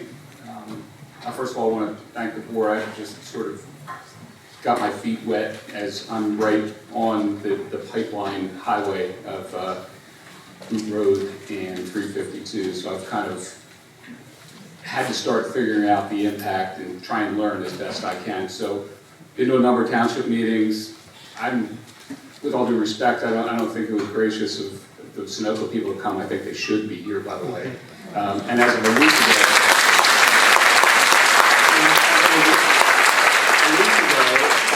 they apparently weren't going to be here. So thank you for carving out the time. This is our community. We'd like to have some support given the fact that it's our backyards that are involved. With regard to the emergency management folks, this is awesome. You guys are great. A little bit more comforting from where I sit to hear the individuals on that end of the table. Thank you for taking the time. I heard the example, and I'm sure it was just a top-of-mind example. I hearkened almost to a Beverly Hillbillies show where Jed hit something and there was like bubbling oil in the ground. It's my understanding that this is a colorless, odorless product that probably wouldn't bubble up. And I think what we're trying to do here, as evidence of all these people who show up here tonight, is that safety is a concern, right? And having a plan and knowing what is next. I don't think the emergency folks can plan for everything. But if it's odorless, colorless, and no one can see it or smell it, trying to understand how do we prepare if we're right there in harm's way? What kind of an emergency plan do we have in place now? I mean, is there like a blimp that goes up and says, get out, run away from the wind? Number two, there's retirement homes, there's schools, there's some folks that are gonna have a hard time getting away from all this. So again, with all due respect, I'm not convinced that there's a real hardcore plan here to get people out in the event, and again, with all due respect, 98.9 or 99.8 or whatever the number is, it's not 100%. I mean, in the UK, there was just a fire that everyone said would never happen. It did. So I'm asking, again, with all due respect, is there a plan to advise the community to get people out safely? Where do the kids go? And those are the kinds of questions I'd like to get some answers to.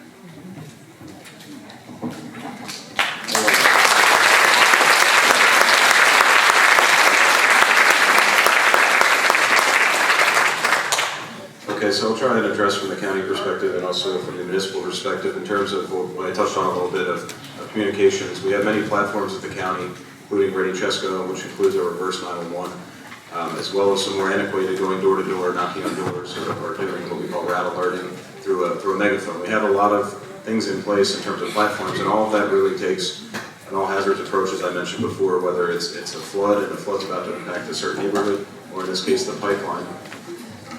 Basically, we have a plan in place to get our message out. And a big piece of that is the public enrolling to get our alerts, or if there's an extreme situation where we need to issue an evacuation, we need to get a hold of people that are not enrolled in our platforms, we have the ability to use what is called the emergency alert system, which is a federal platform that we can basically push out to various mediums to get our message out. And so that will all be occurring to get the message out. And in terms of getting the evacuation, you mentioned schools and nursing homes. So in Pennsylvania, like many other places, schools and nursing homes are required under state law to have all hazards plans in place that discuss how they're going to evacuate their populations, whether it be kids or the elderly. They're required to have that spelled out and where they're going to take them to. It's not just, okay, get us out of the building. It's what do you do with those individuals? So I will say that every school in Chester County and every nursing home in Chester County has an all hazards plan that details evacuation procedures and what's going to occur and how that's all going to pan out. And we've tested and exercised. Another piece of that is that they have to test and exercise those plans, usually on an annual basis. One of the other things that we have in Chester County is what we call a reunification plan that we've worked with our law enforcement partners and other stakeholders to ensure that if a school particularly is evacuated or needs to move the student population for whatever reason to another location, that we have a very thorough plan in place to make sure that we can get those children to another facility, which may or may not be a school. We do not list those locations, but I will say we have 10 pre-identified locations throughout the county that we would move individuals or the students to and get them out of harm's way until the incident is resolved. So between the communications plans and the evacuation plans, all of those are addressed in our planning and procedures. Let me add to that and say this, and I mentioned to Joe, it's going to be important for him to answer this question. If you go to the PUC website under the pipeline safety, they have the jurisdiction here. FIMS is the word that they use as a federal government jurisdiction under the Department of Transportation. The PUC is an agent for that in Pennsylvania. In this information, it basically says, or it doesn't, not basically, it does say, each operator, each pipeline operator, must have a damage prevention program and an emergency response program. And I would ask Joe what theirs is and where is it? So we have, to that point, with the PUC, our primary regulators for safety and pipeline safety, the PUC at a state level and Pennsylvania Public Utility Commission, apologize for the acronyms, and PHMSA, Pipeline and Hazardous Materials Safety Administration, our federal regulator. We have plans, they're reviewed and approved by them, and both on site with our operators as well as with those regulatory agencies. They're reviewed just like any plans that Bill and others talked about. They're generally always reviewed, gone over, and edited and added to the point of things that folks came up in terms of for the natural gas liquids and the questions about being odorless and colorless and how do you detect. And I think, while no leak is a good thing, I will use that as an example. So, we weren't talking about, something that was gasoline in terms of the wet ground and the bubbling. That was propane and ethane. So there is signs of a leak in terms of the soil, dead vegetation. If you look at it, that's another mention that was there. The bubbling does occur because it is a liquid. When it's in the pipeline, much like folks that have gas grills. And they have that canister of propane. It's a liquid in your canister. When you turn the valve and open it, it turns into a gas. But it just doesn't switch immediately, right? There is a change and there is some liquid or bubbling. You also have the other thing is a noise. Since everything is moving under pressure, you know, our maximum operating pressure of our pipeline is 1440 PSI. The reality is our closest pump station for Mariner East 1, we have a pump station at Boot Road. That's the 8-inch line. For the 20 and 16-inch lines, the closest pump station won't be anywhere in Chester County. Actually, it'd be closer to Harrisburg, in Middletown, not Middletown in Delaware County, but Middletown in Dauphin County. So it moves under pressure, and just like if you open a valve on your, you know, anything, but we'll keep your propane grill as the example, you'll hear a noise, you'll hear a hiss.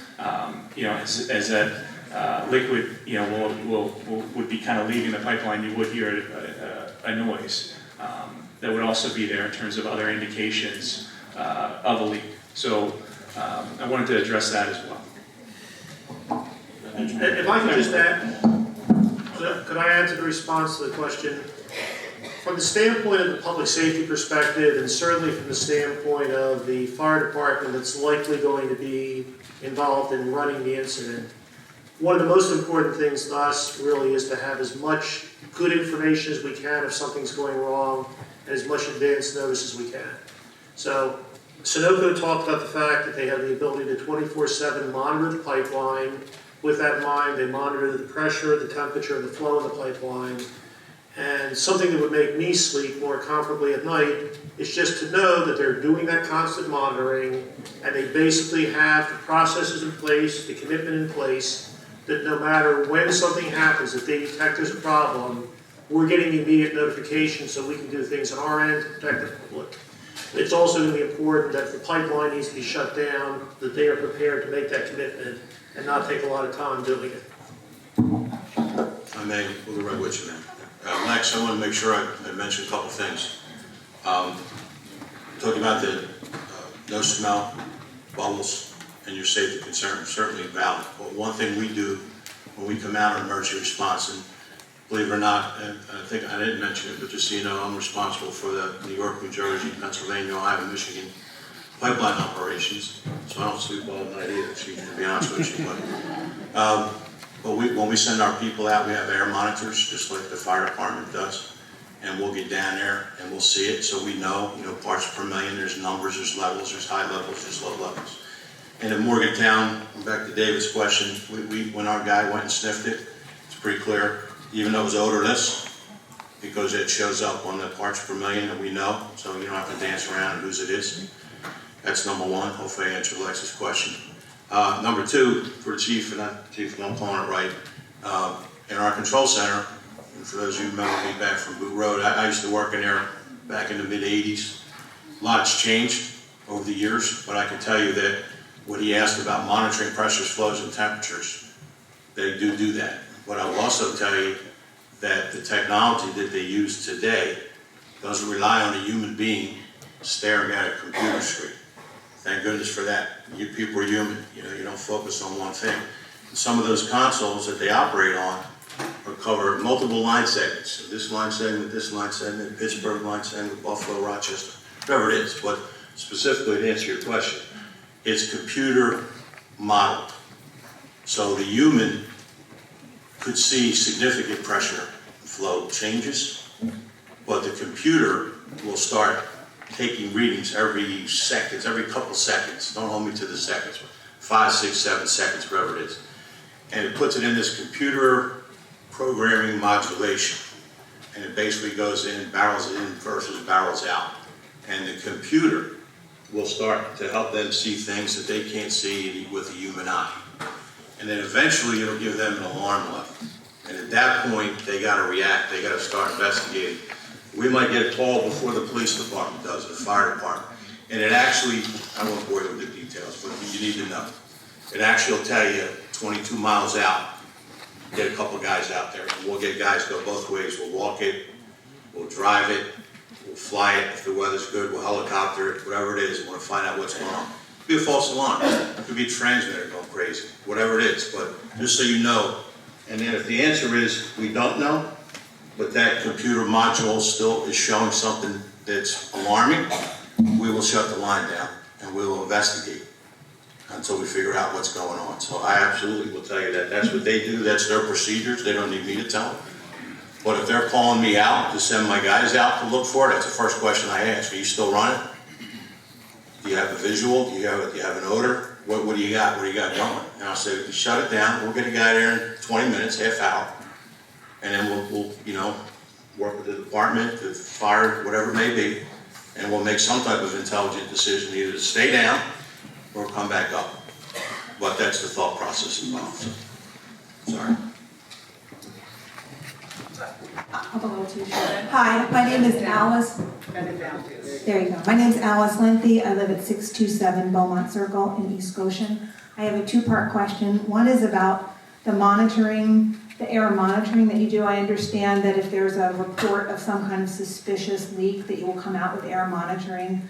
But the first part of my question is, do you have air monitoring on a routine basis that would detect any kind of leakage before an event happens?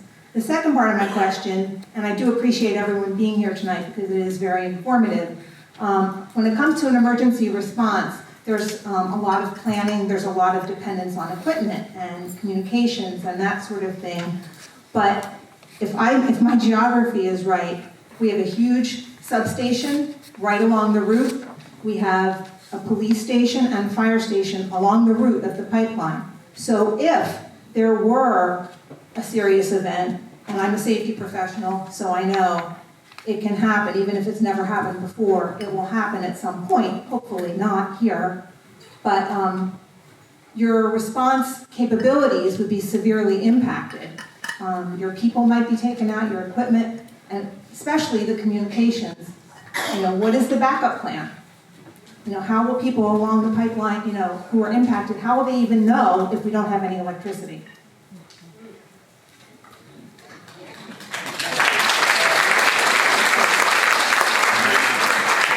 Alice, can I take your first question in regards to is there air monitoring? Not on the line itself, but at the stations we have air monitoring, fire detectors, fire eyes, all those type of things. So the black-white answer is in the stations, in the facilities, yes. On the main line, in between those stations, in between those valves, the answer is no. And I don't know if one of the township or fire wants to say, but in regards to Plan B, that's a thing where how many plans do you have? But the issue is, and I think you heard it before, is when the incident's beginning, there's a lot of things that take place that we didn't worry with the details. But you get out there and you do a physical hazard assessment of what you got, what the wind direction is. Do you have a vapor cloud? Is it small? Is it bubbling? All these things factor into all of these decisions made at this table since they're probably there first. So all those type of things might say then what your next step is in working in conjunction with the local emergency officials. So I think that's kind of the way, at least that I look at it. And just to touch on our assets and, the part of the question of what if there's a loss of electricity or anything like that, all of our automated assets. So, and folks have talked about valves shutting off automatically. So for Mariner East 1 and Mariner East 2, the automatic valves are essentially, right near each other. So Mariner East 1, the system that exists already, there's a valve at that Boot Road pump station right at 202 and Boot Road. And the other automated valve is just right pretty much at the county line, so just on the other side of the town in West Town in Thornbury Township, Delaware County. So they're the two automated valves, just to give you a perspective on where that is. Essentially for Mariner East 2, they'll be pretty much in the same location. For on the I guess eastern end, it'll be right at that same location. On the western end, it'll be at the area next to Goshen Fire Department. That undeveloped lot there is where the valves will go. And all of our systems are battery backed up, so they have the ability to even if electricity goes down, they'll shut in automatically on themselves. And then Charlie's team will send folks out to any of those sites to confirm, that they're shut in or locked in and take the systems down. So that's just to address that part on our assets. With regard to your concern about the police department being along the pipeline, Our main police station is along 202 in Weston Township, and we're not close to the pipeline. The station that she's referring to is our substation, and our substation is very small. It only accommodates 1 or 2 officers at a particular time. But regardless of if every single police department or police station was right along the pipeline, that's one of the benefits of having mutual aid agreements, that if anything happens to us and we're understaffed, or in the case of a tornado, if the tornado were to hit us directly, that we can reach out to the agencies that surround us so that they can provide assistance to us. And with regard to communications, one of the reasons that Ready Chesco is such a beneficial thing is that most people are relying on their cell phones rather than on landlines. So in the event that your landline was taken down, you would still have the ability to receive information through your cell lines. Hi, my name is Tony Beretta with the 1601 Bain Way in East Goshen. And thanks for everyone for being here. I see a lot of familiar faces from other meetings. My concern is something I brought up about 3 weeks ago at another meeting, and everyone's kind of hit on different aspects of it. But if we go back to David's first question and the repurposing of that 8-inch line, so that was done and product is flowing, is that correct? Yeah, since 2014. So 2014. I myself, who live on the pipeline, was never made aware of that. I'm going to guess no one else in this room was either. If that's the case, Bill, if that's the case, how was any of the schools, nursing homes able to put in place plans relative to, that? Because the product that was flowing through those pipes before were different. Perhaps gasoline going from Marcus Hawk, not going to Marcus Hawk. Gasoline will evaporate and go up. These products today sit on the ground. We are at a high level where my property is. A lot of people in my neighborhood are not here because this pipeline's not on their property. But what they don't understand, this product will flow downhill to their homes. So there's a lot of great things that have been told, but the specifics, really getting to the meat of it, has not been. So when we talk about automatic valves and shutting things off, that's great. I worked in the industry with computers, and we program all that stuff. But there's pressure in the lines. Stuff's still going to leak out based on that pressure. We take pride, as Marty knows, and Carmine and the rest of the board, in our community. So we're out there cutting lawns. We have third-party people cutting lawns. And that stuff is leaking up along 352. And it gets ignited. It doesn't have to be an explosion, a rupture. It could be that small leak. But that small leak getting ignited then creates the rupture. So, first question, why weren't we notified? And I brought this up 3 weeks ago at the prior meeting of the repurposing. The letter I got said you were going to do maintenance. Never heard anything more. That concerns me moving forward, because the whole discussion tonight is about tomorrow. We're living the problem today. The pipe exists carrying those products. So a couple pieces.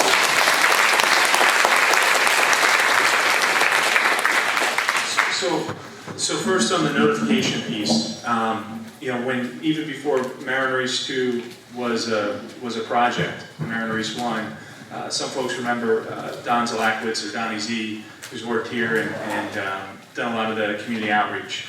So in terms of from a township perspective and a municipal perspective, we were engaging, communicating with the township, even just to repurpose the line, letting folks know what was going on, talking in any, and I don't recall if we did, but in certain areas, where we had integrity digs, and I don't know if we had them in the township, but I know we had integrity digs, in Chester, Delaware County. All those notifications were made. In addition, there's something called pipeline awareness, and folks reference kind of, it's like a pamphlet that you get, it's done by mail, it's something that's coordinated, that every pipeline operator has to do. And they're mailed out, as well as a specific notification was mailed out that there was a change in service in the pipe. In addition, I believe it was the chief or someone else that referenced, we had, knowing that it was a change in service and that the hazards, because there's a hazard in anything that we move it's all hydrocarbons and it's all flammable, is that we had these emergency responder outreach training. So we worked with coordinating with the county LEPC and reaching out to have these training sessions in advance of the line being in operation. So, we definitely did take a number of steps in terms of communication, in terms of Tony. Your question in terms of how that didn't reach you, I don't know. I can't answer that piece. Can I have a question? Did anybody get that notification? No. Please don't do that. Just let the people give the answers. And I know there's emotions, but it's not like doing a good expression. I have to say something that we have found very difficult. And Tony, I'm going to answer your question directly. We have had 4 meetings with Sunoco, 3 of them in our building and 1 of them here, starting well before Mariner 1 was repurposed. I mean, when they first filed, we were following it, and shortly thereafter, we had all that information. I would say every meeting we had in the township building, the room was full. The meeting here was definitely well attended, and it's going on our website, it's been in our newsletter, and it's been on Constant Contact. Now, we did all that. There is no secret about what was going on with Mariner 1, Mariner 2, Mariner 2X. All that information was communicated. The part that we have come to realize is that people are busy. And they don't really realize what's going on because they're not paying attention to that. They're busy with their lives. So the first time a lot of people ever saw anything or thought about anything was when they saw the pipeline at Matlack. And then a whole lot of things started happening. But all along the way, the township has communicated probably more than any township in the entire state. We probably had more meetings with Sunoco and their representatives than anybody in the state. Unfortunately, because of the way the world works, there were some that were right there, right from the beginning, and there was others that didn't catch up with the process until it started happening, and they felt left out. And unfortunately, that's just the unfortunate way it is. We've learned from that. Now, I'm not suggesting that we're going to know what to do if the next pipeline comes through, because I hope another pipeline never comes through this place. But the point of the matter is, right now, we have thoroughly communicated with the residents what was going on from day 1 till now. But I understand why people say they didn't know. The only reason they didn't know was because they weren't paying attention, but I understand why they weren't paying attention, because they're busy. And that's the way it is.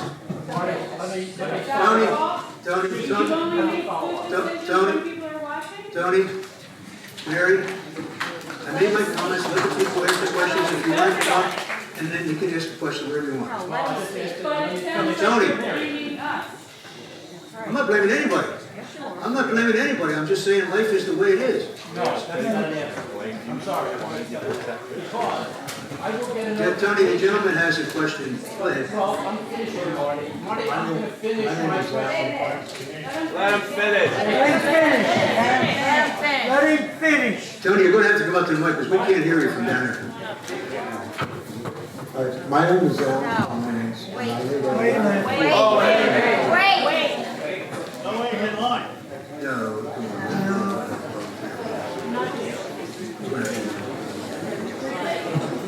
Plain and simple.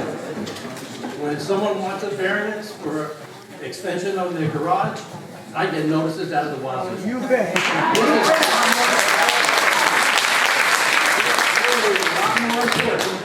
A variance. So the way you notify me about variances, this is a hell of a lot more important, excuse my language, but that's how you should have notified us. Not because I travel 80% of my time, I can't make it to the meetings. That's not your notification. You notify us, but you notify us about everything. And you do that, you want constant contact, or your prior systems? Why? Let me answer that question, Tony, this way.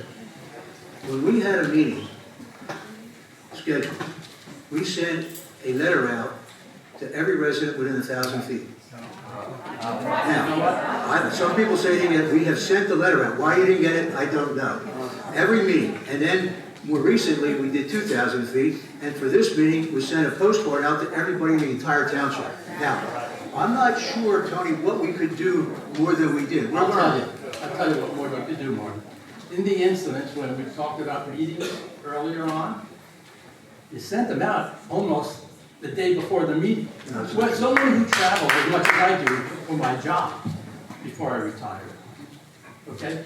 Sending out a week or two sometimes isn't enough. I may be out of town for a month, 3 weeks. So you know what? You don't put this together, you know, in a week, 2 weeks' time. So when it's locked up, send it out to us, and send it out to us electronically. Because if I'm traveling, I could get that. The mail, you know, I'm at home to get it.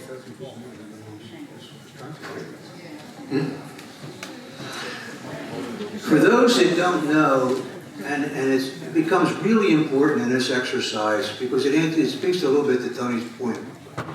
We have a constant contact, which some people are and some people aren't.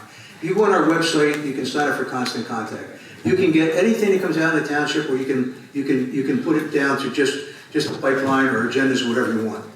Anytime anything has come out with respect to Sunoco pipeline at all, it is going out under constant contact.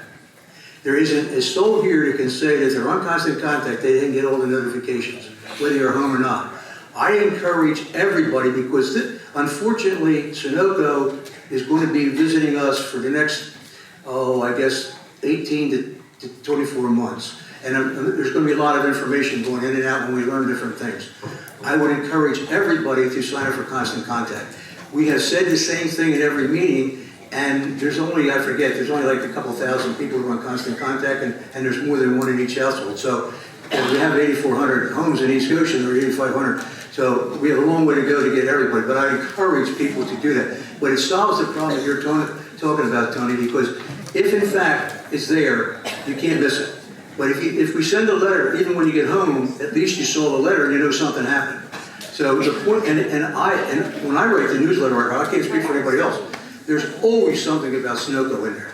And the columns now are getting a little longer than they were before. So I myself, if I was in your shoes, I want to know as much as I can. My job is to make, without being ridiculous about it, is put as much information as I can possibly out there.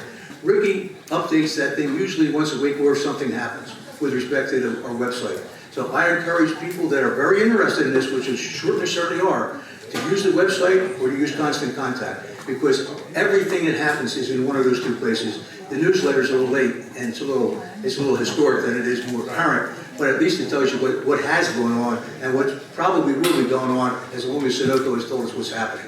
So I appreciate what you're saying, Tony. I'm not suggesting anybody's at fault. I'm suggesting we're on a learning curve, but I can say that we do have the means to communicate with residents if the residents want to take it up and use it.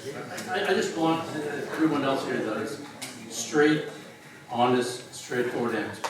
Joe, you're looking at me, you can remember our conversation on the prior meeting. That's all we want, honesty. And right now I'm not feeling that because I have a pipeline in my backyard carrying these products.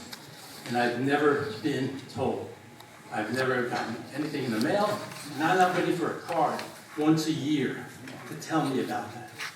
Sunoco, township, the state, whoever, or all, has a responsibility to all of us. You started off talking about safety and your responsibility to the community. Well, it starts there. Give us all clear, concise, timely notifications based on what's good for us, not what's good for you. And we understand that. Okay. We understand it. I'm going. Thank you, Tony.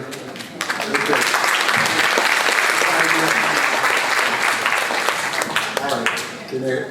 My name is Alan Pomerantz, and I live at 1141 Valley Field Drive.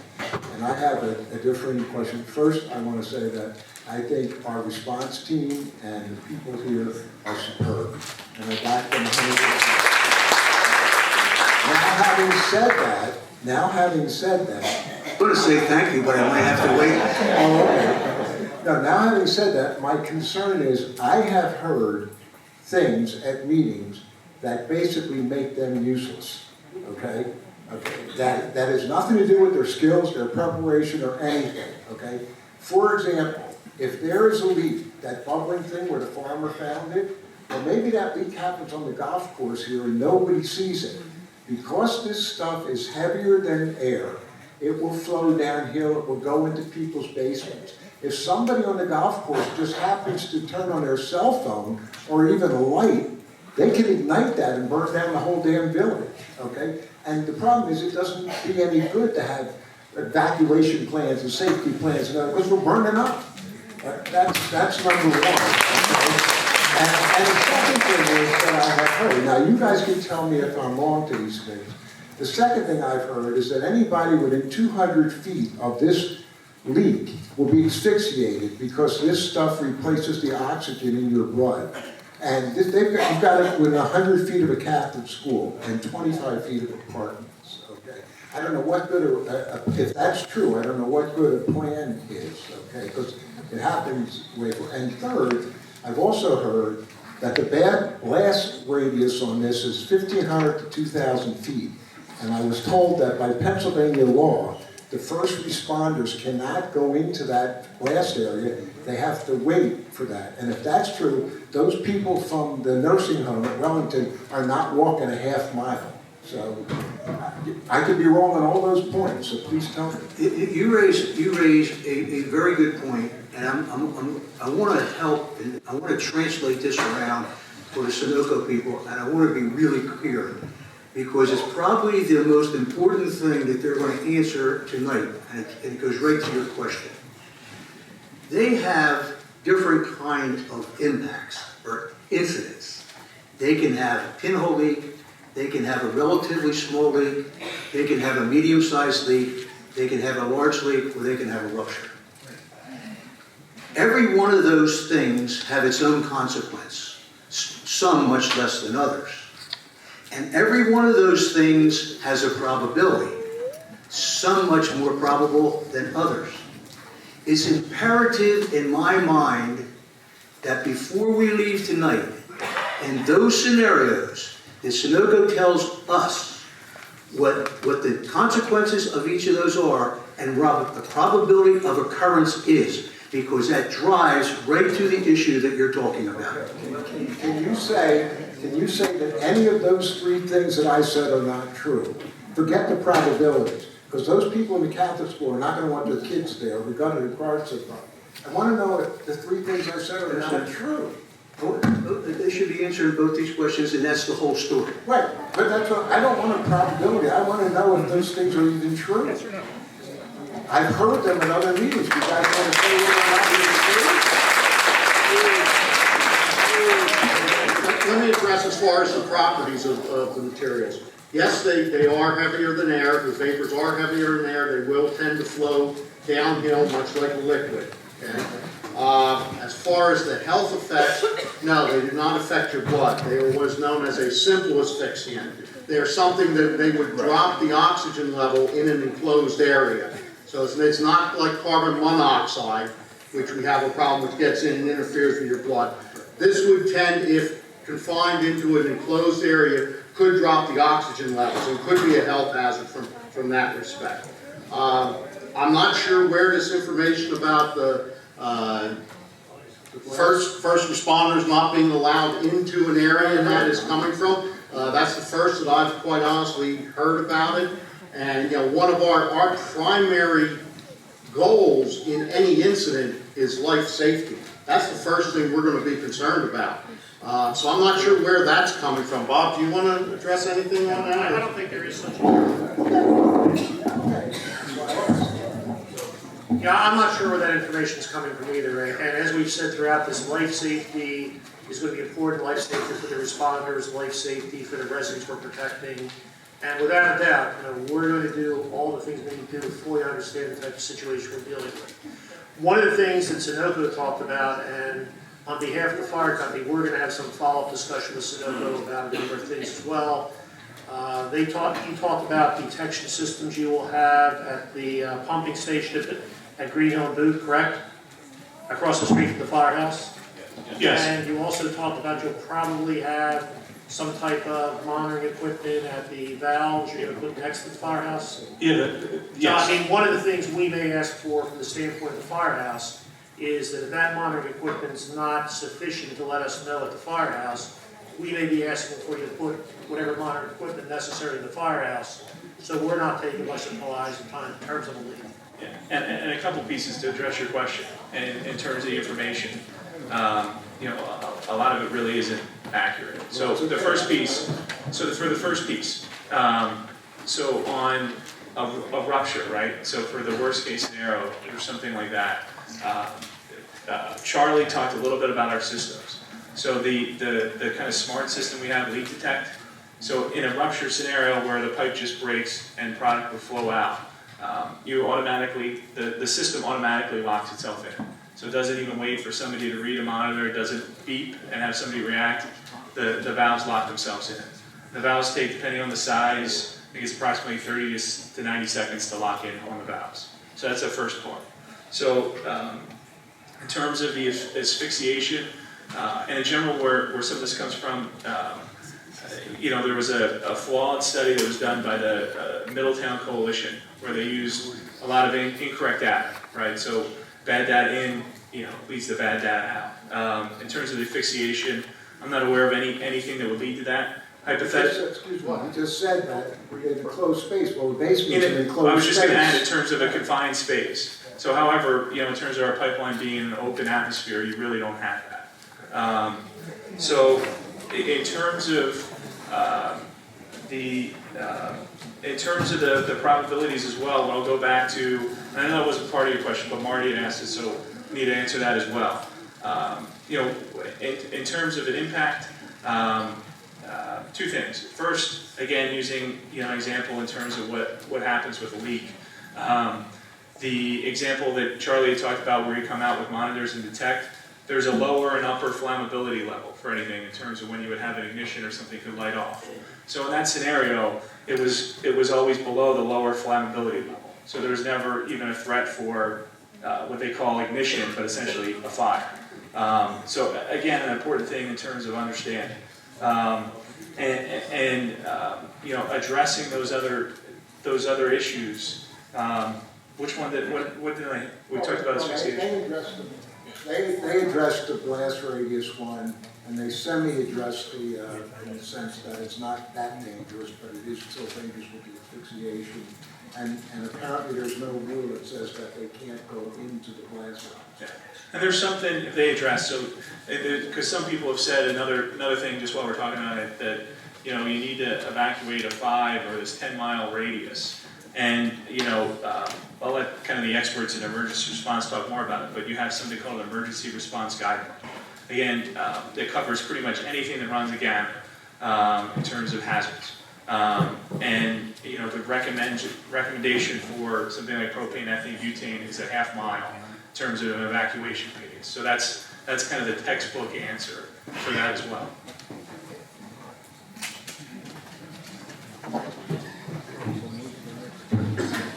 I'm Bill Donaldson at 987 Kennett Way. Most of my concerns are radio communications. Most of the incident reviews across the country, it seems that when police do their drills, they never foresee communication problems. I mean, serious problems. So my first question is, will you all be on the same channel?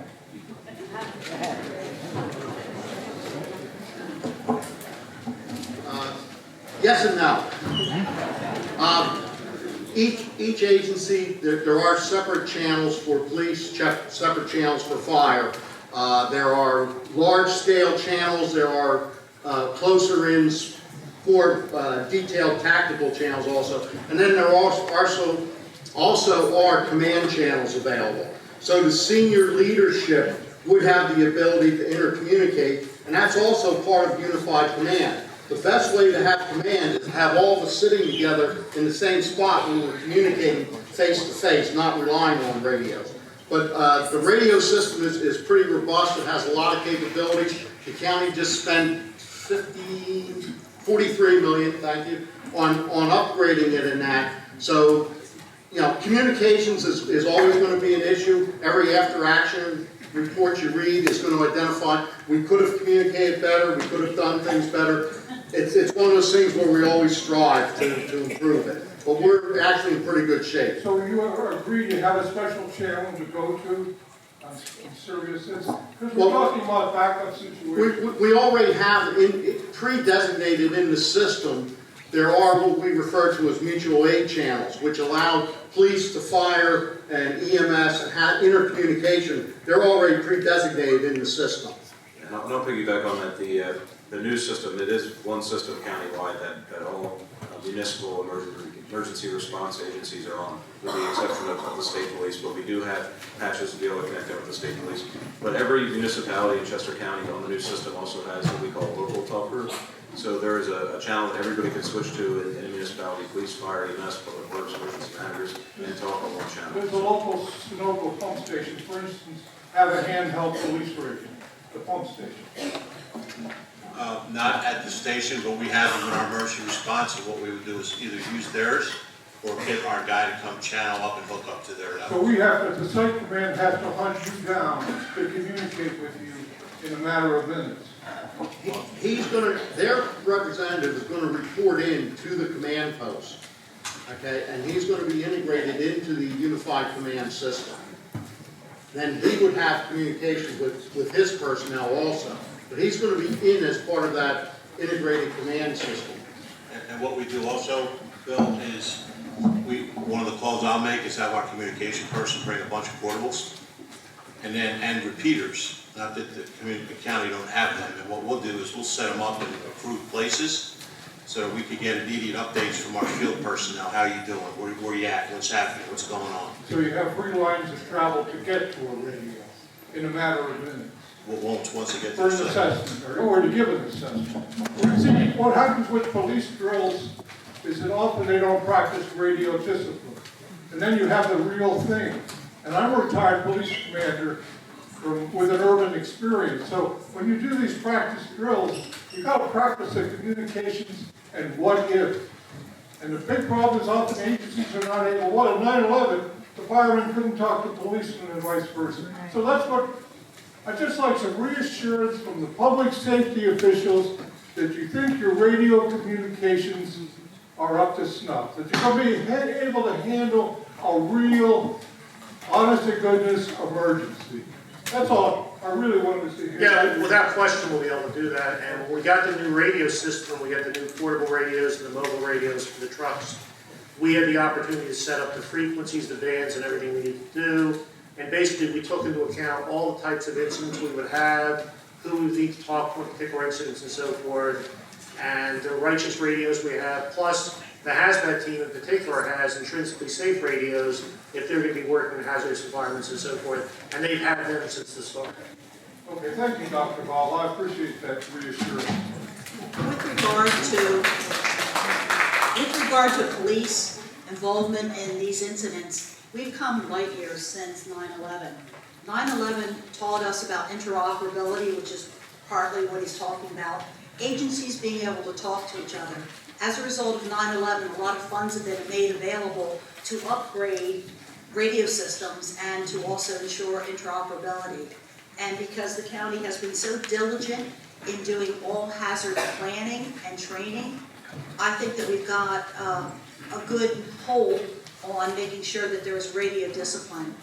That's one of the things that in the debriefing we routinely talk about, whether there was a problem with that. So I think we've made great strides since 9/11. My name is Mary Ann Kussner. I live at 1026 Kennett Way in Hershey's Mill. I am glad I came this evening. And I'll start with the group that spoke first. And now, of course, you've been talking about radio communication. The thing I'm interested in is time. from the time, is there an alarm that would sound, that everybody would hear it, the fire department, everybody realize that there's a huge emergency?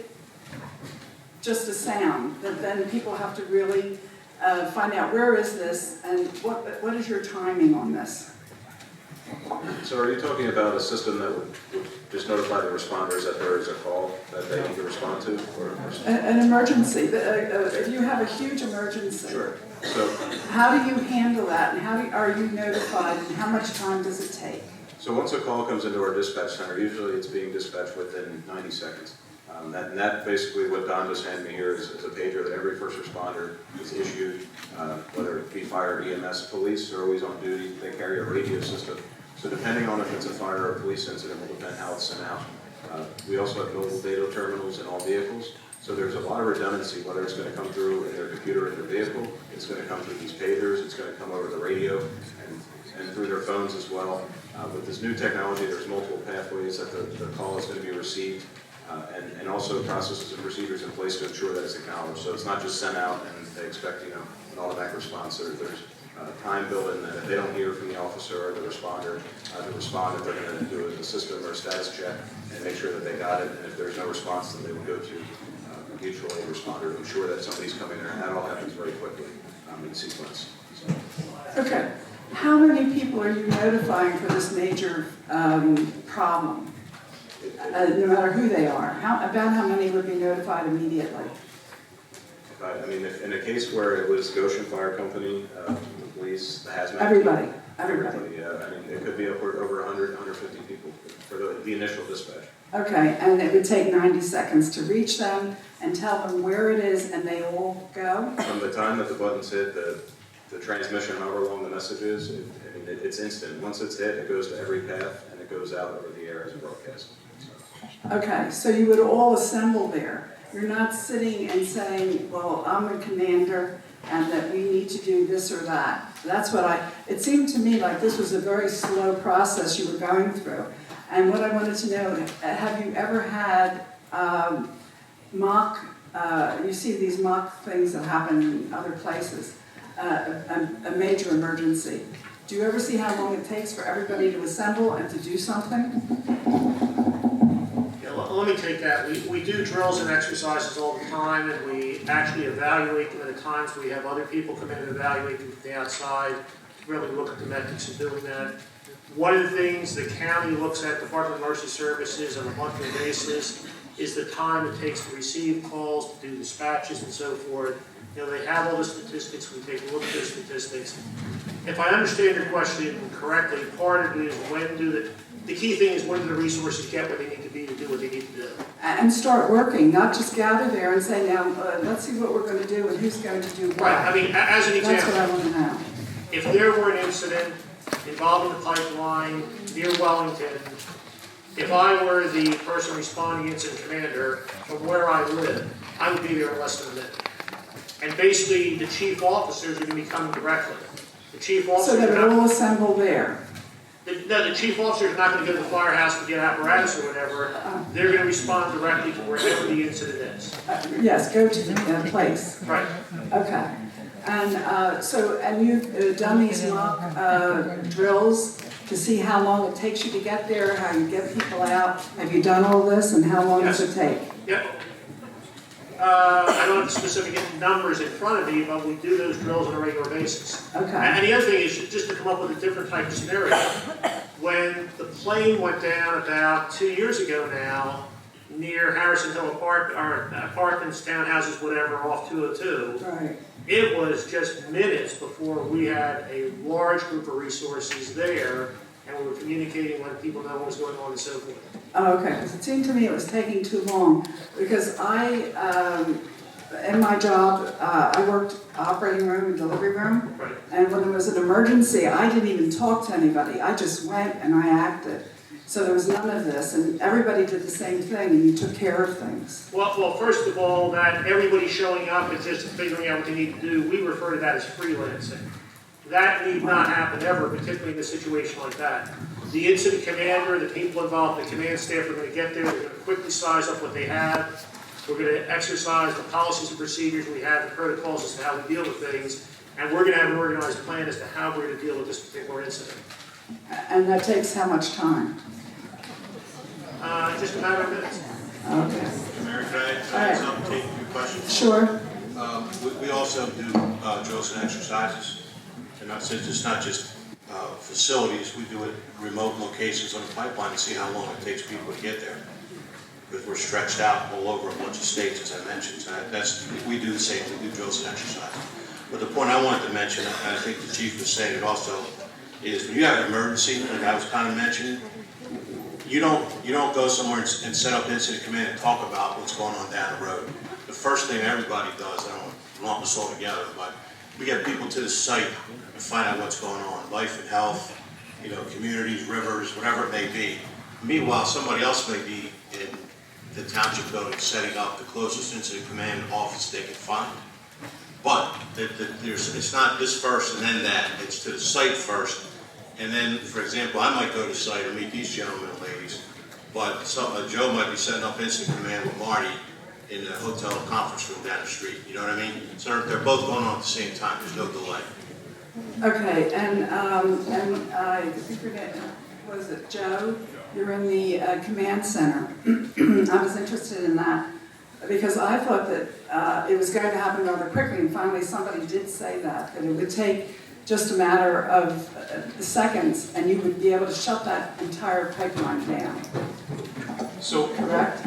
So it depends on the scenario. So if there's an incident. So and it depends on, like folks have talked about different levels of incident. So our pipelines, we measure pressure, temperature, and flow. So some folks have talked about, a worst case scenario. So a pipeline where they would call it rupture. So in something like that, with the systems and leak detection we have, it measures, there's an algorithm essentially, and when that's triggered, the system will lock in. So the automated valves, so for example, anywhere in East Goshen, you have valves essentially right at the West Goshen, East Goshen border, and one just at the Delaware County Chester line essentially, and they would lock in. So that in that scenario, that's what would happen. Now in a scenario like the one we talked about where, and again, it's in terms of risk, it's all about impact and probability. So in a leak scenario, the one we described and we've kind of used as a case study for tonight in Reading or Morgantown rather. No, let's talk about a worst case scenario. Yeah. The little ones, okay, we can deal with that. What about the one where there's a rupture and there's a fireball that goes 100 feet in the air, and that goes for quite a distance? So in terms of a rupture, right? So you have two scenarios there, or two stages. You have a release, and the air ultimately, and folks who talked about, any of these natural gas liquids are heavier than air, but ultimately, just like anything else, there's dissipation. So there's a lower and upper flammability level where that would dissipate and no longer be ignitable. In terms of any fire, if a fire were to occur, you have it would ignite and flash and return to the source, which would, if it was the case of our pipeline, be the pipeline. Wait a minute, it returns to the source. What do you mean by that? This whole fire goes back into the pipeline? So the source, so if you turn on, if you have a gas stove, so you have the natural gas that comes out and then it would ignite as a fire. So as long as the gas stays heated, that's the ignition source. So essentially, you turn it off though, and it goes off. Correct. So essentially, whatever would be there, when you lock in the system and the valves, that would burn off but go back to the source. Okay. Now this source is it's highly volatile. Yeah. It's going through Mariner 2. So in any of our pipelines, they're all. It's all hydrocarbons. So whether it would be gasoline, whether it be diesel fuel, whether it be jet fuel, Let's talk propane, about let's talk about Mariner 2 right now. Sure. That's what we're living with. Sure. Okay, and those are highly volatile liquids. Correct? Yeah, that's how they're defined. That's right. And so this is very flammable. Yes. Yeah. Everything that we move is absolutely flammable. Okay, so we still don't have an idea of how long this is going to take, and of course it can go even 2,000 yards. Could go further than that. what I was trying to capture at the beginning is in your different scenarios. So as you talked about, if you lock in a system, there's only so much. There's so much. No, we're product. talking about a fireball and it's traveling, and it can go that far. What I was trying to say is when something ignites, it will go back to. And again, I'm not an expert in the field, but the basics of it, it's going to ignite and then return. Any fire will go back to the source, whatever an ignition source is. How long is that going to take? It flashes and returns seconds. No. There are fires that have occurred and they've decimated places, okay? And it can go 2,000 feet. And do you know where I got my information from? Department of Transportation in Woods. And I have this in writing from him. And he is in charge, one of the ones that's the liaison in the northeastern part of the United States. Well, I'm sure you know him. I don't, and I'm not saying that he's not credible in terms of a source, but there's a number of things that go into any type of scenario. There's the pressure of the pipeline at a certain point, how much product is moving, how much product is there, and then wind speed, direction, a number of factors. Okay, worst case scenario, all right, which can happen. Sure. That's what we're concerned about. The little leaks and the little things that happen, I mean, that's not going to bother us, but we're concerned about, what about our lives? How do we handle this? And we can't really handle it. So what do we do with this? Mary, I'm not an engineer, so I can't describe the wind velocity and such, but if we had an event and there was a rupture, a third party hit us, whatever it would be, and you have that product, highly volatile liquid coming out of the pipe, right? Right. Your biggest concern, and I'm not saying what that gentleman looked at, but if it's under pressure, Yes. they don't shut down like the chief asked about, then you could potentially have something reaching down quite a distance, whatever quite means. The key is, though, with this system, in that particular example, and I don't want to bore you with the details, but if the system sees a drastic drop in pressure and flow, those valves will close. The argent pump, pumping in like your hose, you shut your hose off, eventually that water dies down, right? That'll close those valves on both sides, and so therefore that stream of heavy pressured HVLs starts to go down immediately. Okay, so if somebody were not to shut down the line down like that, at anything, product, water, you name it, it's going to continue to shoot the air for as long as it possibly could until somebody shuts it down. So I think that's part of your answer, or our answer to you is, that happens, the system picks it up, shuts the valves down, and then that thing, whatever's out, if it ignites somehow, some way, it's got to ignite. Right. But minimize, like Joe's saying, it kind of comes back to its original hole, and then until it dies down. So you're assuring us that if we live 2,000 feet, we have nothing to worry about. Sorry? You're assuring us if we live 2,000 feet from there, we have nothing to worry about. Mary, I wish I could tell you that. All I can tell you is under catastrophic failure that you're referencing, is those systems will work. They're tested twice a year. It'll shut down. That's the key, is to shut down the pressure that's putting pressure on that pipe. That's critical, no matter what it is. So when that happens, and I'm sure it does, it will, it's done, then that whether it's a vapor cloud unignited, or God forbid, a vapor cloud ignited, it's not going to travel forever. It's just going to die. There's no force pushing it. You know what I mean? All right. In this regard, I'd like to tap into an earlier question that she asked. If any residents of East Goshen would like to see actual dispatching, how a call comes in, how resources are deployed, and how long it takes them to respond, we ought to offer a Citizens Police Academy in one of the weeks of the Citizens Police Academy. You get to go to the Emergency Dispatch Center and actually listen to and hear calls dispatched. So if she has that concern, we welcome you to join us. Well, my name is Gordon Yoke. I'm 1054 Kennett Way. Looks like Kennett's out in force today. That's a good thing. I had two questions. One I think was already answered by Joe. I'm a former Sunoco employee. I was an employee for 12 years. I'm a former emergency responder on the refining side for tank cars and tank trucks. I don't know anything at all about pipelines, but I do know that when we responded to rail car disasters, specifically ethylene, which in this case was shipped cryogenically, and you're not moving this cryogenically, this is all under pressure, and you said 1,440 PSI? So that's the maximum operating pressure, but the pressures will vary. So I tried to give the example, so for an 8-inch line, you have a pump station, so the pressure would be higher, since there's a pump station at Food Road. For the 20 and 16-inch, which are Mariners 2, it's further away, so pressure would be less. Where I'm going with this is, very often out in the field, when we would have a rupture, very often we didn't contain it. We either had to flare it, we either had to, gather it in some other way, until the contents of the car or the pressure equalized. When you've got a pipeline this size, okay, you talk about shutting it off. Well, if you've got, let's say, 1,000 pounds PSI running through it, and depending on the side of the rupture, you're going to shut this down, how long does that take? It's not like a garden hose which is going to just dribble down quickly. This could take some time. How often do you space these shut-off valves? Are they every 300 yards? Are they every 300 miles? I mean, you're going to have a lot of dissipation, a lot of time where that material is going to be escaping. Do you have any feel for how long that would go? Gordon, I don't have the exact, it's something we get with our engineers to tell you that, if you had such and such a hole, valve shut at such and such a time, we can get that information for you to get it back to us. But the other point I want to make is, you're right, just like the garden hose, eventually, it still takes time, doesn't matter how long it is.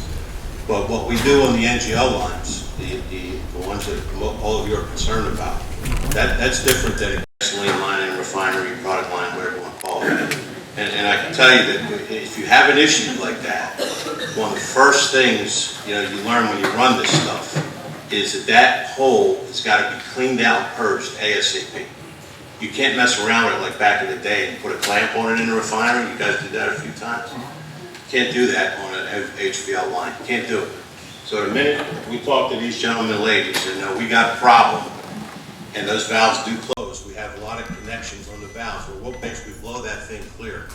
Now, is it like this? No. It takes some time to get the equipment, the nitrogen trailers. We'll blow that thing clear. That's a new thing that adds a little bit of timing to it, not complexity, timing. Because you're right, depending on the elevation, that thing could be right at the base, above two little hills. So that all the things are varied, like Mary was saying, it all could be different. But that's how we approach that. Say, all right, we got something on the ground that's coming up. Hopefully it's not a rupture, but something's down there. I don't know how big it is. I don't know how big the crack is. I don't know if somebody hit us, whatever it is. We immediately initiate a nitrogen purge on this HVL because that's the only way we're going to get to it, and that's the only way we're going to find out what happened and ultimately repair it. Okay, so it is a process. It's not It is a process. Okay, that's Yeah, but the pressure will go down right away. I don't want to tell you it's not, but you're right. It won't go to zero. All right, thank you. You're welcome. Thank you. Hi, my name is Melissa DiBernardino. I'm at 16 Old Orchard Lane. I do want to thank you because I want to say that other than the pipeline, I've never felt more safe in my life with the training and experience that you guys have. I just don't know that it seems to cut it with the pipeline, and I feel like we're kind of dancing around some questions. I have two children in St. Peter and Paul School. They are 100 feet from the pipeline.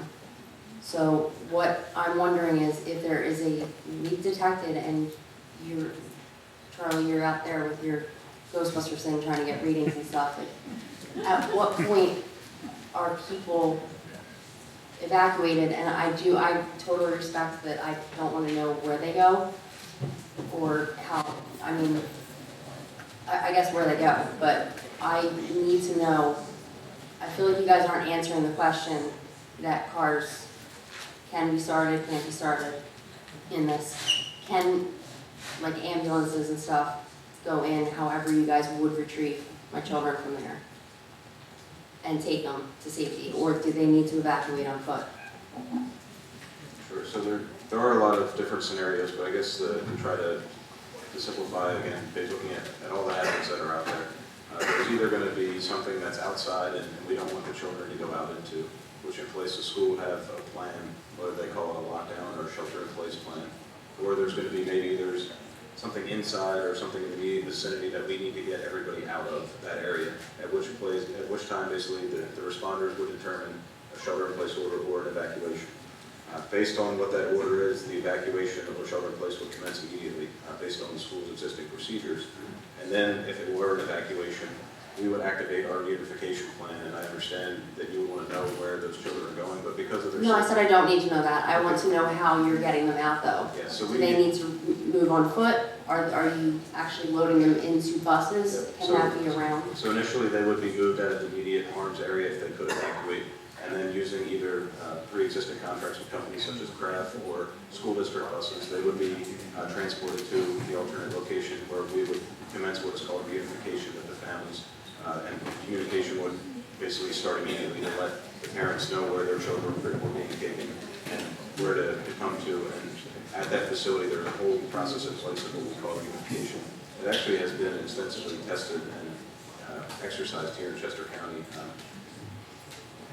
in terms of the plan. I mean, it's a very thorough and something we take very seriously plan that we have in place in terms of parent-child reunification. So. And I think that's wonderful. My children are alive to, you know, reunify with. But what is, you guys have had an internal like risk assessment type thing, I'm assuming? Like you know what the blast radius is? Oh, restaurant, I thought you meant inside the pipe, are you talking about, or just something happens? Listen, I know that East Township didn't find it necessary to have a risk assessment. You guys, however, Sunoco did, correct? So yes, we have risk assessments that are coordinated with, like I mentioned before, the PHMSA, for example, as a federal response. Right, so from what I've read, you can have a blast zone up to 1,800 feet. So does that mean St. Peter and Paul is leveled at that point? And if the answer is yes, and they need to shelter in, is there like a bomb shelter that I'm unaware of? So one thing to address the question, because I think what you're referring to probably comes from the Middletown Coalition study. So they used some data they had in part. I read a lot of things. Yeah, well that's one of them. So that one that's the only one that I know that's specific to, you know, Mariner East 2, essentially.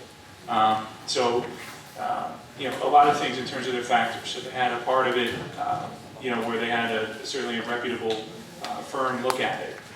But they had, and they came up, you know, with a number, you know, similar to what you're talking about. So a couple points, if just bear with me to try to explain it, and hopefully I'll address it. You guys can bore me all you want with details. It's kind of important. Yeah.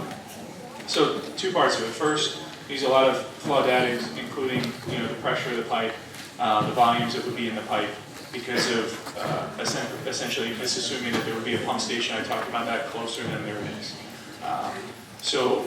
They had some of that data. However, even with the flawed data, it's over-assuming numbers. One of the things, if I recall, the study basically said is that there wouldn't be, they call it the industry, the term I think they use is concussion, so it impact the buildings. So there wouldn't be an impact in terms of the area they focused on was their local school. So, which is 650 feet away. Not that, I mean, anything around this is horrible. I don't mean to discredit anybody being farther away than my kids are. Could I say something? Sure, please. A very valid question. And the locals, the emergency officials, they have evacuation plans, right? So we're not experts on that. But what I can tell you as what I believe, hopefully, is a prudent management of pipeline operation. If I got one of those calls, I think all of my peers would be the same. And I think the assumption is you have a big class automatic explosion. Not necessarily true. Something's got to ignite, right? You need that third triangle, you need that piece to light it off or light a fire. Right. Is it an engine starting or a cell phone being used? It depends on the concentration that we talked about. But I want to get to the point. Yes, it could happen. But what I want to say to you and the homeowners, and if I got a call, I think if any one of these men or women got a call, and there's a vapor cloud there at school, then I don't know what the plan is per se, but I know I've been talking to these guys and gals, they'd be talking to me, we're evacuating. I mean, I don't care if somebody don't like it in the corporate structure or whatever, you know, because nothing happens, but you evacuate. That's not the point. But the point is, you know, when those calls come in to us, especially the local emergency responders, you know, life is the most important thing. If somebody tells me the school's 400 feet away and it's in session, I said, you gotta get them out of there. Run in there, do what you gotta do, get the police officer, get them out. 100. Upstream or, don't go toward the foul zone or whatever, just get them out. But Right, so, but they're expecting a school of students and then a nursing home next door to evacuate on foot running upwind. What the hell that means? I mean, if they're throwing a feather up, there's a lot of like deciding here, and it seems like there's not a lot of time before something horrible can happen. I think Bill tried to address folks on the county side, and again, it's not our expertise, but every school, You respond. no, but it's not our expertise for a school.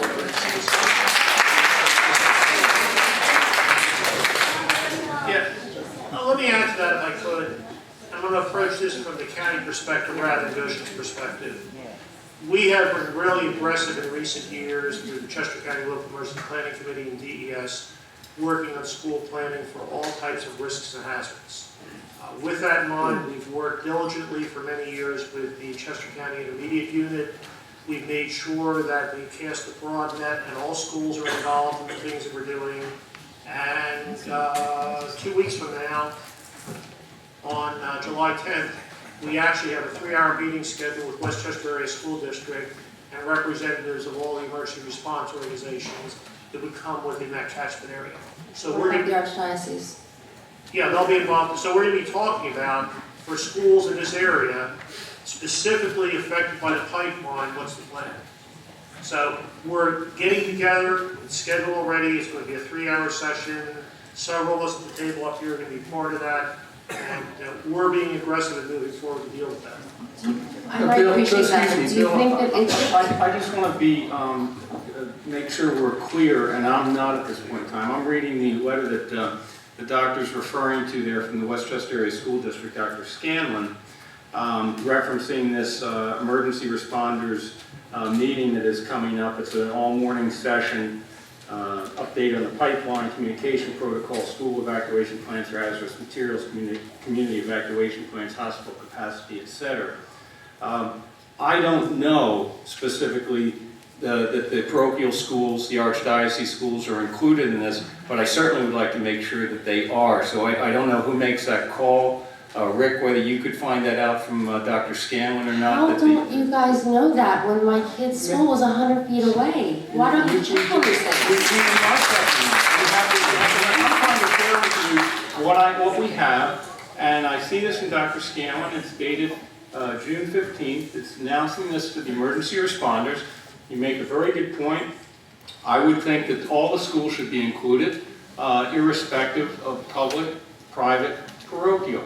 But it's good to verify that so that they can be in touch with your school and any of the others that may not be in the immediate Westchester Area School District system. So I would think it would be inclusive. It doesn't say anything here with specificity that I'm aware of. There's a long list of who was included here, but I don't know all those individuals. So we will try and see if that can be assured, can get assurance that that would be inclusive for schools like the parochial schools, which are so important, and of course in our neighborhood. It's right by the pumping station too. But I mean, and I also just want to point out that this, if this in fact has been moving along in Mariner 1 since 2014, I feel like this is a little bit late. Actually, I'll jump in on this real quick.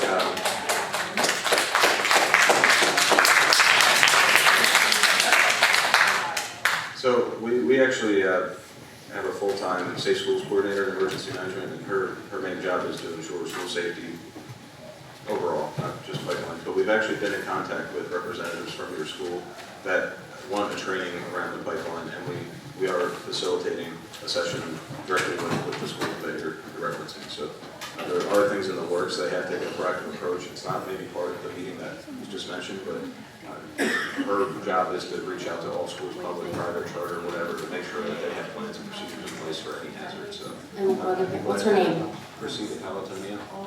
And is there, will the parents be involved in this? It's in the planning stages of how the training will be. I think that initially it's for workers, staff, but I will, if I can get your information, I can exchange information with you. I can get in touch with Chrissy, and I think it'd be a very good first step to make sure that everything that you're bringing gets addressed on the program. And also, West Town, East Goshen Police Department also has a dedicated school resource officer. So we'll make sure that we link up before we leave. The other thing that I would just add too is in terms of the depth of the pipeline. One thing I really didn't get into construction, we didn't get into this meeting, but most of the pipeline, and for folks that drive along Blue Road, you see the drilling machines, the big machines. So in certain areas, you know, you can drill, you dig a ditch and you put the pipe in other areas, and a lot of it, so it's avoiding surface impact and burying the pipe deeper. So the pipe, including the area that's across the street or on the side of the street from the school, the parochial school, that's going to be buried in bedrock. And I was trying to look and see if I had an exact depth there, but the depths vary. It's ballpark anywhere from 25 feet to 90 feet deep. Kind of hard to hear the hissing then, isn't it? Well, I mean, the other key point of that is in terms of an impact. You likely want to have an above ground impact at a site like that. All right, well, thank you again for everything you guys do. I appreciate it.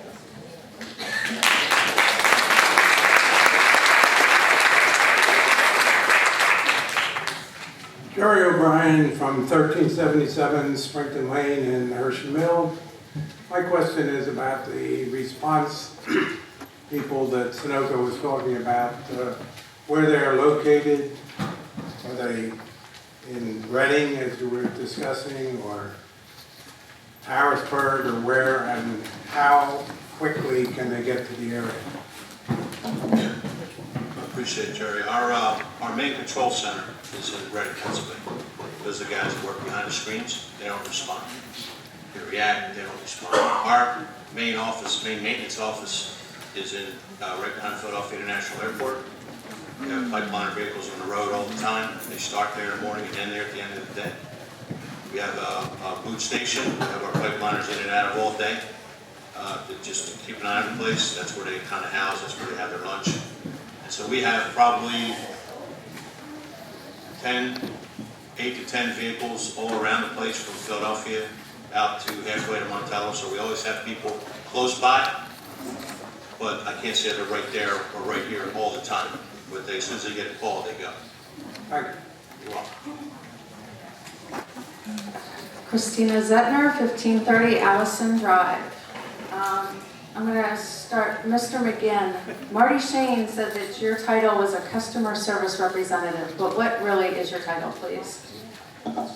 Senior Director of Public Affairs. Public Relations, that's your department? Public Affairs, Community Affairs. Okay, I'm going to disregard the question then that I had for you. Thank you.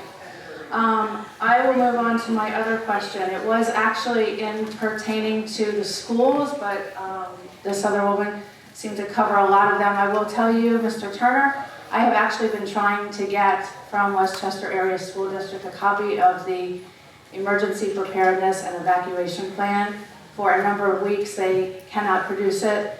Dr. Scanlon did write to me directly. He said that they were going to be working on the pipeline update, just like you said as well.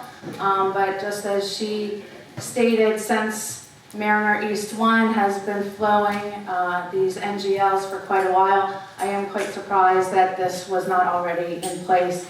I am a resident here, of course, but I, as a parent, am very interested in being updated and involved and knowing exactly what the plan is going to be for the students. I want to know who is going to be making that decision, which could be a life and death decision between evacuation and shelter in place. I want to know what their credentials are to make that decision. And even though it was stated before, I do want to know where they will be taken. I have a lot of questions, and I hope that this is just the first of meetings with the schools that will be taking place. I hope that there's a very aggressive outreach and education with the parents so that we know what to do, because I can tell you right now, I am completely in the dark. If there is an evacuation siren or something that goes off, I'm under the impression right now that I should walk from my house to the school to collect my child, and I don't think that that's what the procedure is that you want. So, I have listened to the 911 San Bruno tapes, and it was utter chaos. People were calling and saying that they had heard an explosion, but they could not give an exact location of where the emergency was. So this great plan of call, respond, size up the incident, establish a command, I don't think that's going to work if people can't tell you exactly where the location is of this leak or this explosion. And Marty, it was good of you to call and report the bubbling gas that you saw, but you probably would be taken out when a car drives past you.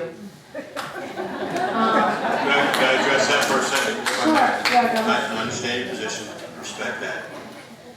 On what I was telling you about our control center, our control room, that has the monitoring pressure flows. Yeah. Again, not to bore the details, but that leak detection system isolates the line segment, no matter how long, say it's 100 miles. And so when it picks up things based on where the most recent pressure transmitter is, so you have your beginning and your end. So those things are always reading into the control center every 10 seconds and into that computer, not a human being, into the computer. So, and I've experienced it with these gentlemen. When they send us out, they just don't say, we'll take your people out and travel the line from mile marker 0 to mile marker 100 or 200 or 300. They give us ballpark areas because, believe it or not, that's where the pressure deviation was found. But it's also my understanding that in a number of cases, your own detection systems were not the first ones to detect the systems. It was actually landowners or it was an incident itself that took place. Correct? Absolutely correct. That happens. Absolutely. And the key difference in that is not a scenario that you described. As I tried to explain, if you have a catastrophic failure or a rupture, the systems are going to detect that. If you have a scenario described before as a pinhole leak, one, the risk and the impact is much different. I described in that one in terms of from the LEL reading, essentially the reading of flammability was below the lower flammability limit. So as you build that risk and planning, you know, the scale goes up for the bigger the incidence in terms of the additional mitigation factors that you put in. Understood. Thank you. With regard to the evacuation plan, the one thing that we've all been emphasizing here is all hazards planning. We have been planning for evacuations for a variety of hazards for decades. So the only thing that we're trying to specialize this time is any unique features that are unique to a pipeline emergency. That's one of the reasons I believe that Dr. Scanlon wants to hold that meeting, is because they want to make sure that all of our plans are up to date and that everybody has an understanding of what's going to occur. With regard to getting details on that, 9/11 has taught us that we put too much information out there for people to get. For years you could go and you could get the floor plans for schools. You can no longer get that online because we are giving a blueprint to people to how to create more disasters and more tragedies. So I don't know if Dr. Scanlon will share much information with you, but you know, that's one of the reasons why we don't publicize a lot of details. Well, the written policy that he sent me, the policy for the guidelines for the development of it, and it says that it is available. But I mean, I think a parent should be able to know what the procedure is for the protection of their child. I'll just say one other thing. I totally appreciate all of your efforts here. I think East Goshen has a unique situation. We have no sidewalks here, so the evacuation routes that people are going to be taking are the roads. And any cars that are on the roads will then be immobilized. I don't know how your emergency vehicles are going to be able to easily get in and out when you have people and cars on the roads, where you have men, women, children, pets, cars, vehicles there. How you're going to get in and out, I just don't know logistically how it's going to happen.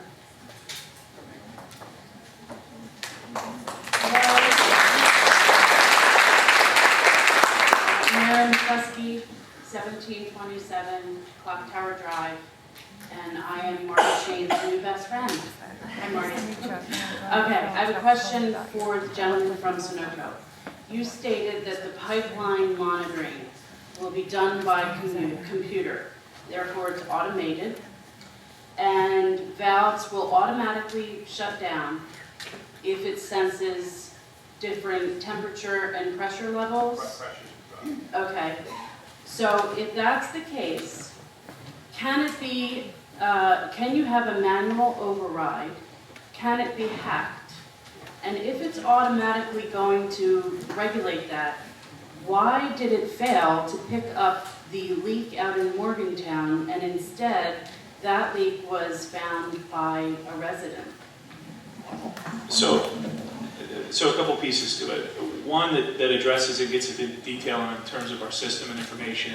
So, West Goshen Township had hired AccuFacts in terms of as a third-party expert to go in and look through essentially all our safety systems. They looked at it, and the gentleman that did the report, his name was Richard Kupowitz, but he's part of AccuFacts. And we have copies and certainly can make them available. I think they're online in a number of locations, and including the township website. But he looked at the information, and we shared a bunch of information with him and looked at what are the regulations as well as what are his best practices. So a couple of things, and just to highlight it and getting in there to answer your question. So he talked about leak detection, which we talked about. The other thing that's key is two pieces. One, a line like ours flows continuously. So lines that operate that way, the readings and the data you get are much better than lines that will be operated sporadically. The other piece is in terms of the automated shutoff valves, the volume that we have them exceeding the regulation, as well as we talked about the essentially what the computers can do, but another piece that was highlighted in there is the control room operator, right? Because obviously technology is great, it does a lot, but there's folks that are well trained in the operations center that Charlie used to directly manage and work in, and they have the ability to shut off the system themselves. They don't have to go to Charlie or go to one of his designees and say, we see an issue, can we shut it off? As a manual override. So they have the ability to just shut in and say, let's shut down the system. And then that whole process, that whole process starts that way as well, or has the ability to. The other part I want to add Yeah. was cybersecurity Right. is big in this day and age. Right. Our IT system, our IT group has firewalls. I don't know the details of it, but that's certainly a grave concern of ours in general. Anybody hacking in, we were putting together a procedure for how to react to something like that when it happens. But we do have the group. They monitor that very carefully. Access to it. There's nobody. It's a number of firewalls. Nobody could dial in and look at it, or however, internet in, whatever you want to call it. So yes, we do have cybersecurity. It's a closed loop system. So, so the second part of my question, how did this superb system fail? So to your point in terms of leak, what I was trying to say is there's levels of risk. So while you have those monitors that are checking, again, the pressure, temperature, and flow, the biggest concern and where the level of automation increases is like what we talked about, a catastrophic release or a rupture. So the line breaking, right? So you'll have a loss of pressure pretty quickly. And something that's a pinhole leak, and where you balance the detection because technology is only so smart, in an incident like that where it essentially did not have a public safety threat. It was below, as I tried to mention, below the level of lower flammability level. So it wouldn't even, so what that means is if you, gasoline, anything that can combust, sometimes you can light a match and it won't light immediately or it'll extinguish. So that's the way it is with anything that can ignite, any propane, ethane, whatever. So it was below, that level. Test it that way, or? No. So what you come out with, I'm just trying to give an example. Okay. But essentially that's where you have the detectors that Charlie talked about. So they go out, they get a reading, they understand, they talk about the parts per million and what then the risk is. Right, so in terms of the didn't read it. detection, so the detection isn't based on, isn't set to address that issue because again, you don't have the same level of risk for individuals or persons because it can't essentially light on fire at that level. I don't know if you can explain Well, that. let me just jump in on back to your question. If I'm getting too detailed, just tell me. I wouldn't call it superb. It's really a good advanced leak detection system. It has a lot of levels of calculation. It needs to be superb. Well, I know. This is a heavily I know, I dense understand. population. But I just wanted to answer your question, if I may. I'm not in there anymore, certainly something I can look into for you, but what I was telling you is the real small pinholes that Joe's referencing on the low side, those things start to add up over time. It takes time for that system to catch that because it's such a long mile system. And that comes up and goes to levels, I mentioned it earlier, about levels of alarms, level of notification. So that's why we say, why didn't that thing catch that? That was probably in its early stages, must have just started, we don't know exactly when, but it wasn't long lasting. So what I'm saying is, say that that gentleman didn't find it, okay? Eventually, that system is going to start, it's actually a quadrant system, and it starts layering what it sees and raising the level of concern. Eventually, that would have showed up. I can't tell you when, I'm not the expert on it, but eventually it would have. I think the bottom line for me is that your answer doesn't really make me feel safe. And I think that there is a 0% that there will never be a rupture, a pinhole leak. I really think that this area needs to be very prepared for a pipeline that I think is going to take lives eventually. And I heard you say you only had a few deaths. Well, to me, one East Goshen death is unacceptable, and it's not something that we have chosen to live with. We don't get anything out of this, only you do. And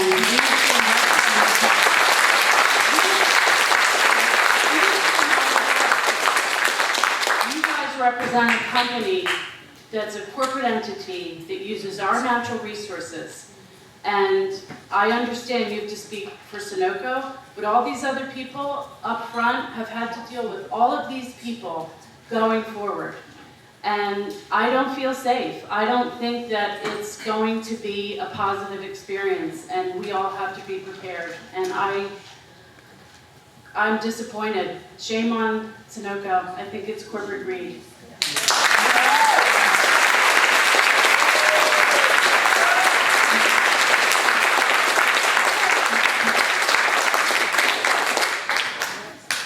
Linda Polishuk, 1424 Grand Oak.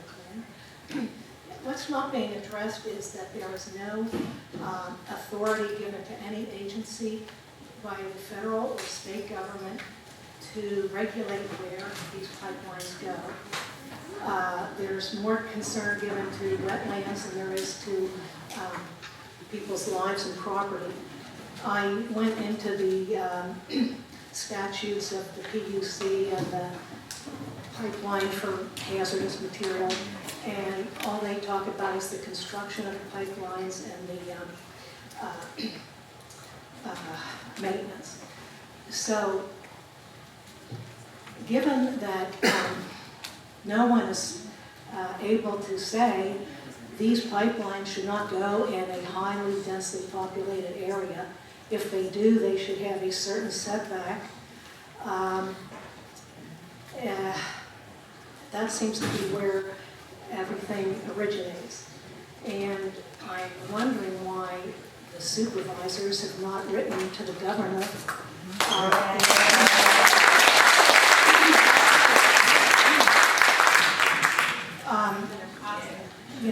asking that this that the legislature get involved in oversight. Let's see.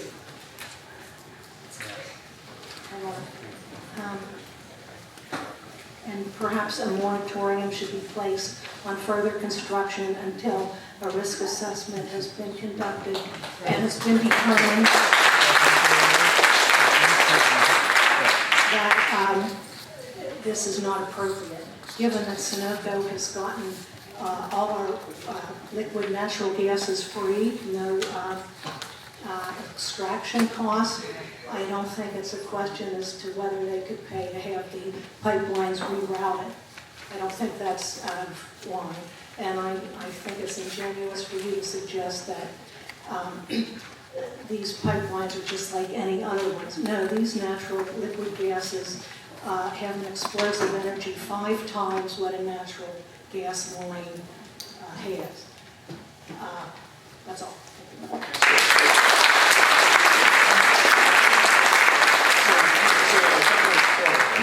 Let me answer the question. I think I understand it, Linda, about what we've done and what we haven't done.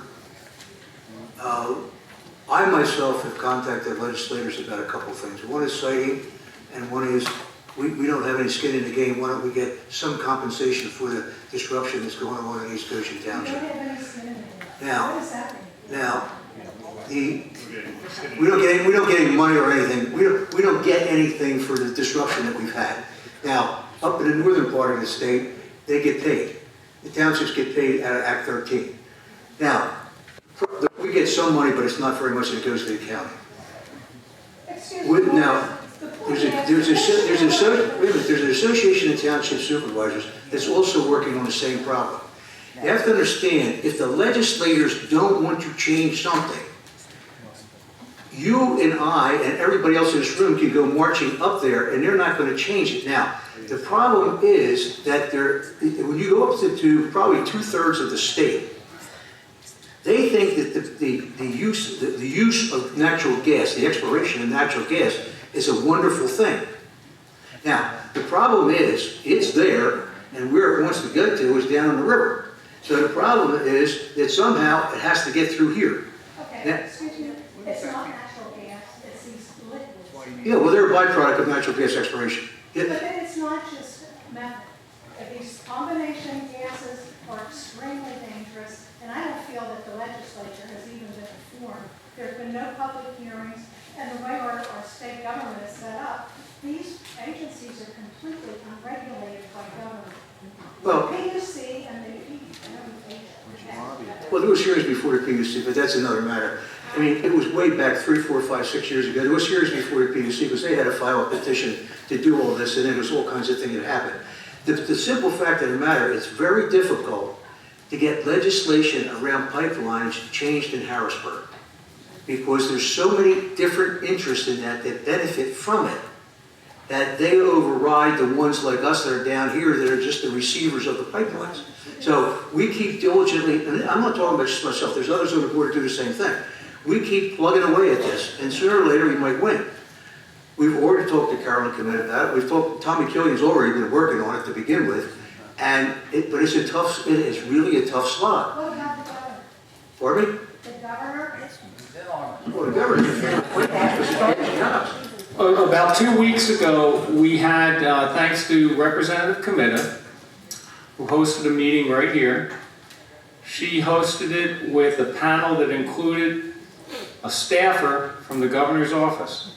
Now, Linda, if you were here, you heard what I heard from that staff member.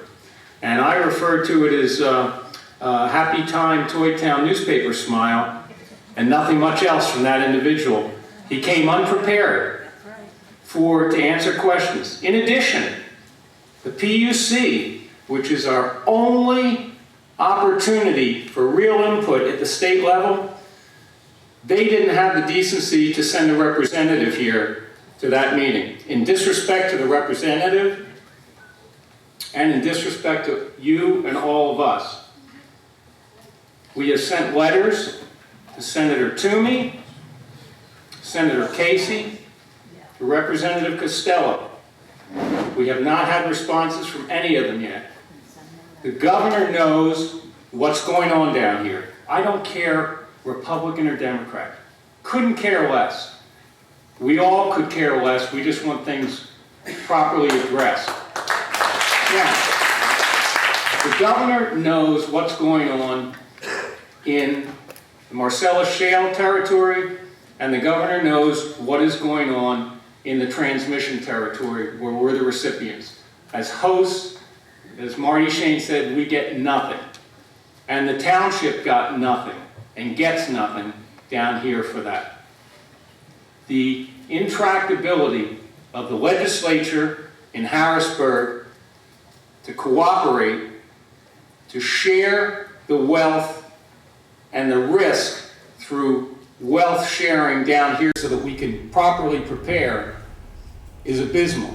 And we're all frustrated with it. I don't know how to fracture that fractured system, to break into it, to get something done. Representative Committa, as a freshman representative, is trying. Senator Killian is trying. Senator Dinniman in a different district is trying. But as Mr. Shane said, there is a lot of different perspectives between here and Pittsburgh. In a derogatory way, some people refer to it as Pennsyltucky. That's not a nice thing to say, but there are different perspectives. You might call them rural, you may call them opportunistic, but they have a different perspective in those locations. Their environment may be suffering, but their pocketbooks, which have never been full, are now feeling the jingle, and there are a lot of people that accept it. We're not happy with it here. We're not happy with it. We didn't invite this here. Now, I want to say something else. The easements that are here where these pipelines are located, we talk about who cited them, who approved them to go there.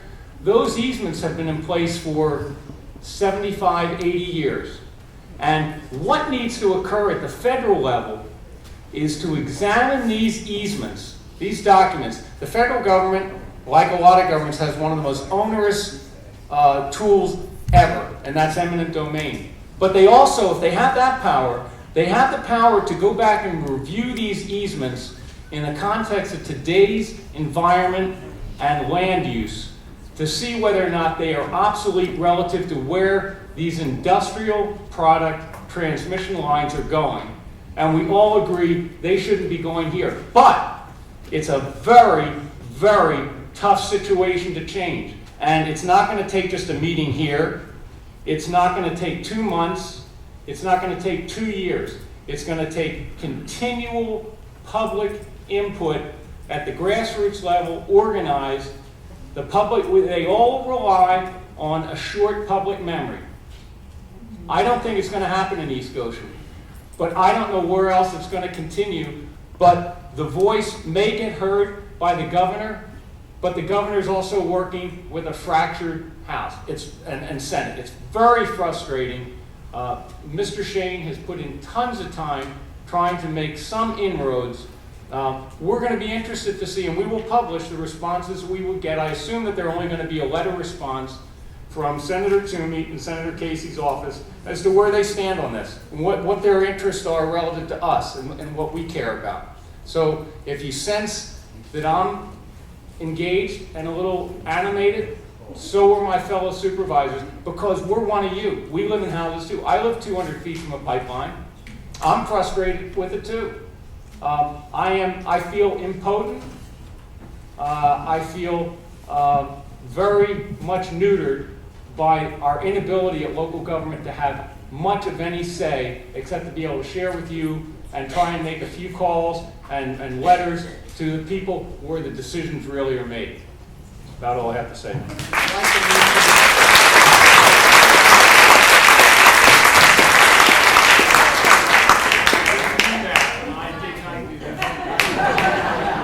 I would also like to mention that the state is trying to take more powers away from the townships. We should be getting more. Exactly what Mike said. I'm 60, 70 feet from the pipeline. I got grandkids every day, so I know what you're talking about. We didn't do this. We're trying to make it work the best we can. If you think this was our decision, oh, let's bring down a pipeline down 352. I don't care how you think, but we're not morons. We have to all work together on this and do everything that we're trying to do.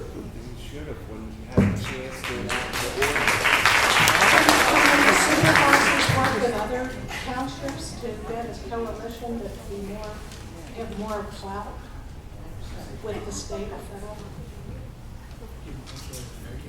Can the township work with other townships and counties to get more clout?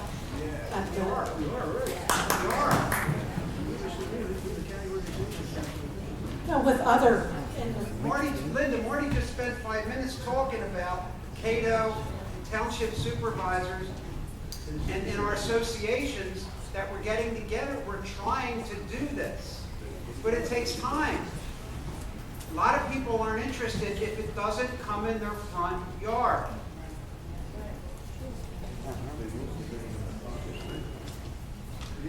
John Snyder, 255 Shannon in Hershey's Mill. Marty asked a pretty direct question of the Sunoco representatives, but I didn't hear an answer. And the question, as I remember it, was, take the range of possible incidents from pinhole through rupture. And I think Marty outlined 4 stages in between. What are the probabilities of each of those events? Yeah, that's what I said. Yeah, You stated well. what happened in Morgantown? No, I'm just gonna say that was the small version of it. Pinhole. What, to start there, what's the probability of a pinhole leak? I don't have the percentage. I don't know if we looked at it to say, but it's very small in my mind, because we don't have a lot of them. And if you move up to catastrophic failure, a rupture, same thing with our pipelines where we've been operating under the same integrity plan for years. The worst case would be if somebody hits you. And that's why we do the air patrols, the walks, drags, pipeliners drag the intersections, walk the line on occasion, plus the 24/7 monitoring in the control center. So you're saying that you're not required to, and you have not done any probability analysis for the various types of incidents that can occur? Mile, per pipeline, per year, however you want to measure it. You don't do that analysis? So we look at the analysis and then we mitigate risk. So there's a number of things that we do to mitigate. Well, what does the analysis tell you? So what an analysis says is in terms of what are the numbers? So I don't have the numbers. I don't have that. The numbers exist, So what I but can you don't say- have them. So what I can say, and going back in terms of probability, is getting to the kind of one of the first parts I said, in terms of the safety of pipelines overall, and the delivery rate in terms of pipelines. Marty asked a specific question. I'm trying to get an answer to his question. And you're telling me the numbers exist, but you don't have them here tonight. I'm saying I don't have those numbers. Okay. That's what Can you provide them? I will look into it. John, we didn't come prepared to that. I didn't, honestly. I thought we were just going to talk about the emergency responders, but that's a valid question. Let us take it back. We'll bring it to the township, and we'll share it with them, and I'm sure they'll share it with you. But we don't have it here now. John, an answer, and I think that people want to hear from us the same thing we want to hear from them, and that is the way it is. That question, I've asked that question a lot. I know you have. And I've asked it again. And in fairness to Joe, I told him that when he decided to come. I said, this is a question that you have to answer. Because everything that anybody has said tonight, at the end of the day, they don't understand that the fact that the probability in some of these cases is so high, it will never happen. Now, and in other cases, it's very likely to happen, but they don't share that information. So as a consequence, everybody is making their own decisions. Some are, confident people say, other people say, wait a minute, the East Goshen is going to blow up.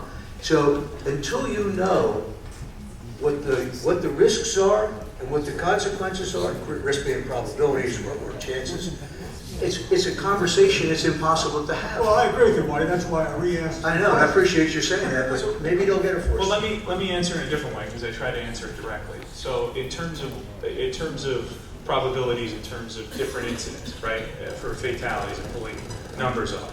So you've got anything from including the insurance, and this is citing insurance and actuarial institutes that look at fatalities and what your probability is of it. So in two parts, how many deaths or fatalities it would be, right? So as I mentioned, for natural gas liquids pipelines across the country, there's been 15 fatalities over those 67,000 miles of pipeline in 20 years. So in terms of fatality, if you average out, I think it's 0.75.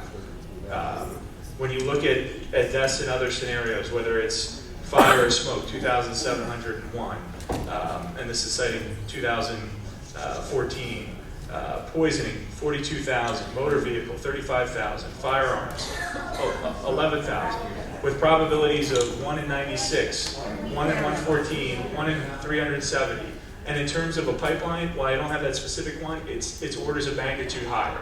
So I don't have, to your point, in terms of trying to I guess, compare. That's what I'm trying to do, but I don't have a specific number that I can provide. I'm just asking that you follow up by providing it. One other question. What percentage of the product flowing through the Mariner East 2 lines will be used by customers in Pennsylvania? So you have another number, and I know you're not going to like this answer, but it varies. It's going to vary seasonally as well. So in terms of butane, as markets, right, because we're moving commodities, in the 6 months, in the winter months, just about all of the butane demand, it's locally, because I said about 10% of your gasoline that's blended in is butane. So, and when I say locally, I include not just Pennsylvania, but considering we are in the tri-state area, some of this product will go in states like New Jersey and Delaware. So just putting it in context, but essentially all of it at that time. And in the summer months, we are what they say long on butane. So some of it, you'll have some that moves around. Same thing for propane. You have a significant amount of propane demand in the winter months, the colder months, because of home heating. And the summer months, there's less of it. And the products also move. So in terms of you're telling us here tonight that the Mariner East 2 pipeline will be providing propane for Pennsylvania residents' heating demand. Correct. Mariner East 1 already does. I know that, but and Mariner East 2 can as well. Yes. It can. It will. It will. It will. We have off-take points. To your point, and we've highlighted the mapping in Berks and Lebanon County, among other locations. Thank you. Carolyn Laughlin Horkus, 1601 Glenmont Lane East. Obviously, there's a lot here that we've heard as residents of this township that we cannot control. And my house is less than 100 feet from the pipeline. I appreciate the global emergency plans that you've laid out and shared with us and the details as much as you've given to us about that. But as an individual in a situation, if I'm at home or if I'm at work and my child is at home, how are we going to be notified that there is something happening and being told what we do in that situation if we stay put? I mean, has there been any discussion or consideration of notifying people within a certain distance of the pipeline, that live within a certain distance of the protocol? If an accident, if a rupture, if a leak or something like that were to happen, so that we know in that instance, what do we do? Do I tell my son to stay in the house? Do I tell him to go, that way? What do I do? Yeah, so the answer to your question is yes, those procedures and systems to do so do exist, and the big one being that I touched on, Ready Chesco. As I mentioned before, only 9% of East Goshen residents are signed up for this. We can't force people to sign up for our platform. It'd be great if we could, because in an ideal world, we would have everybody on there. But if we can't get people to sign up for it, we can't get that information out that you're talking about. Is a piece of it. And if there were a true life-threatening situation, that would be one platform, yes, we would use. But with the enrollment numbers low, not just in East Goshen, but countywide, it's a struggle of ours that we have this wonderful platform that we're going to be pushing this information out of, and we can't get people to sign up for it. Whether it's for pipeline information, or a flood, or a tornado, or a community event that there's going to be a fair next weekend, we just can't get people to sign up for it.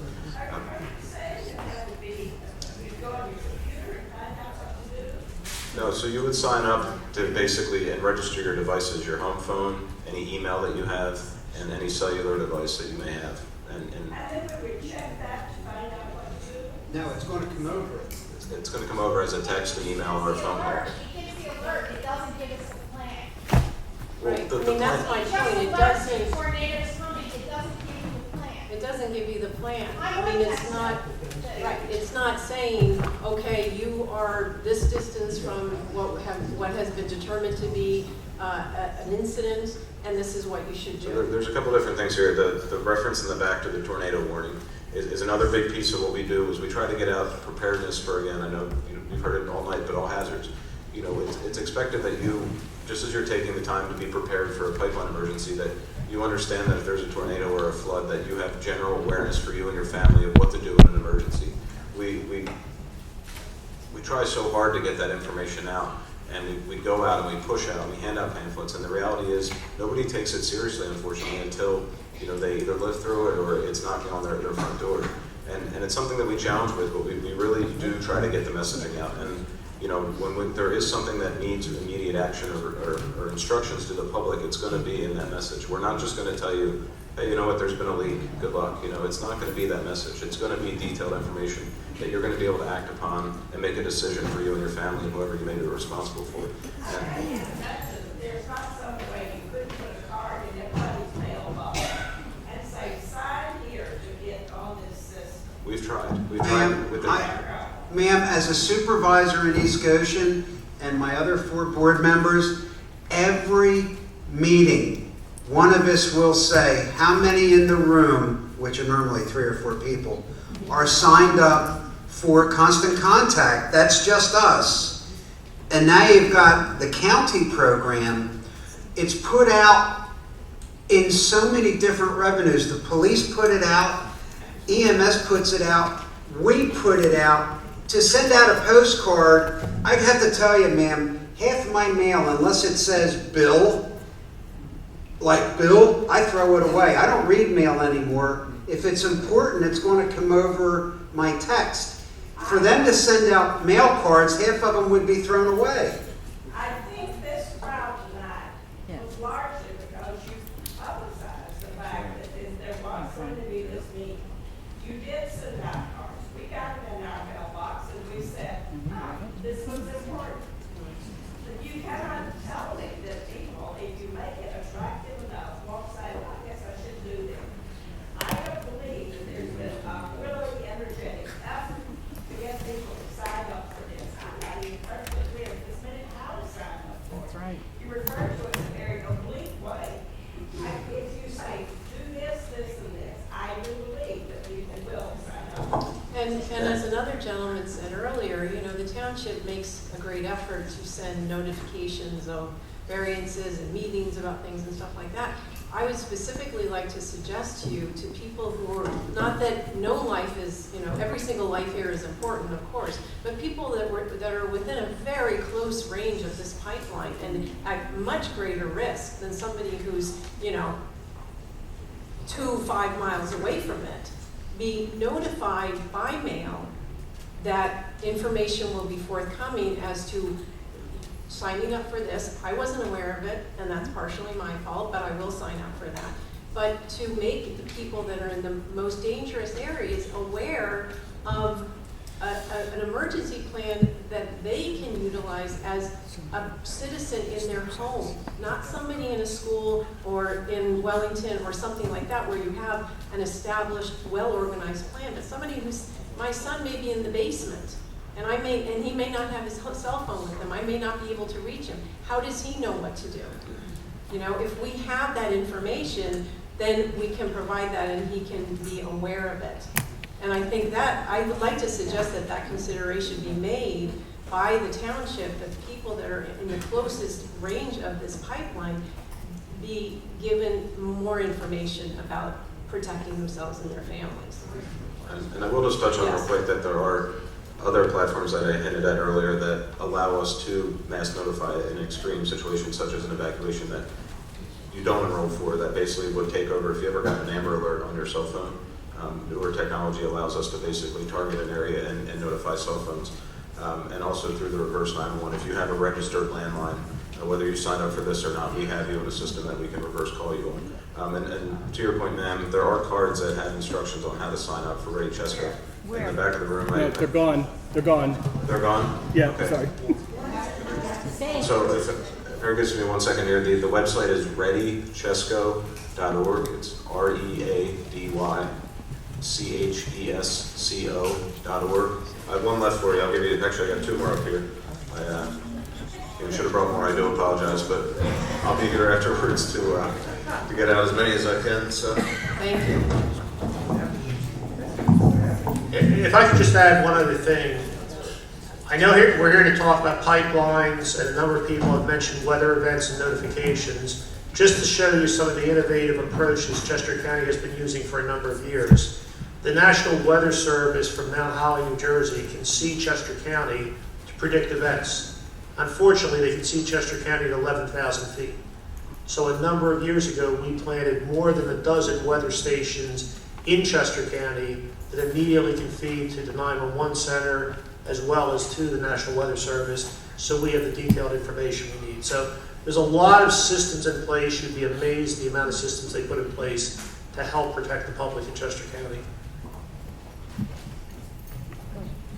Okay, by the way, we got 4 people in the line, that will be... My name is Carl Marcus. My address is 1601 East Glenmont Lane. First, I have 2 questions. Number 1, I was talking to one of the weed workmen the other day, and they said you already have a leak on 352. Is that true? Yes or no? No, I don't know what you're talking about. The pipeline isn't in service. No, another leak. So, what you mean in the active pipeline? No. Yeah. No. Are you talking what we call the clay? So where we're drilling? It was a clay, the stuff. So yeah, right. Bentonite? Right. The Bentonite. Okay. All right. I understand your question now. So for any of the areas where the drill machines are, they drill a hole, they go underground. So essentially they use water and drilling mud called bentonite. So it's a clay mud. I can show you after kind of what it looks like. You know, it's got little pieces of stone in it. It's inert. It's the same stuff you would use for a water well. So what can happen when you're drilling a well is they call it an inadvertent return. So there's natural fissures underground at times that you can hit, and with the pressure, you'll have the system flows in a cycle, so it's supposed to flow back to the drill. So again, if it doesn't all flow back, you have an area. So it was along 352. It was contained. Worked directly with the property owner there, and we haven't had a repeat incident. Now, when you get to Rocky Hill and go through the bedrock, how much radon is going to be released through the fissures? So I mean, because I've been told that happens also. So everything in terms of the testing we do in preparing for the drills, you know, all of it is reviewed and all of it is made sure that there isn't an issue. There isn't a radon issue or some other issue. How did you do that? Well, essentially we hire geologists to determine. They do. I forget the term that they use, but they'll do test bores. You could see it at times where they'll come in. So when I put a radon thing in my basement, I can be sure that there's not going to be an elevation when you go through the bedrock. You're going to guarantee me that? What I'm going to say is that through testing and everything, there wouldn't be an impact. Now, I know overall in this area, I live not too far away, and I have a radon detector in my basement, so I'm not going to say that there isn't naturally occurring radon where some folks need that. But what I'm saying is, in terms of the geologists and the testing that we did, that should not be an impact because of the construction. My last question is: this gas can be ignited by a car, by an ignition of a car? It could. Yeah. So you have this pipeline going all along these big roads, and how many thousands of cars are going up and down? So you have a leak overnight, and it goes down into one of the valleys. When the traffic starts in the morning, what do we have? So in addition, in terms of any leak that you would have, even though it's heavier than air, the gas essentially dissipates over time. So with wind direction, with momentum, it can. And you have, I was trying to use the term like the flammability or explosive level, and I don't know, Charlie, if you want to jump. Upper and lower limits. Yeah, so over time, and depending on the concentration, it's no longer ignitable. That was when I was doing a bad job trying to explain to one of your fellow citizens. All right, thank you. Good evening. My name is David Kohler. I live at 1750 Hunter's Circle. And I want to state I couldn't agree more with Mike Lynch and what he told us about our state legislature. I'm a captain, U.S. Navy retired, and I was a Navy SEAL for 26 years. And the only reason I'm saying that is because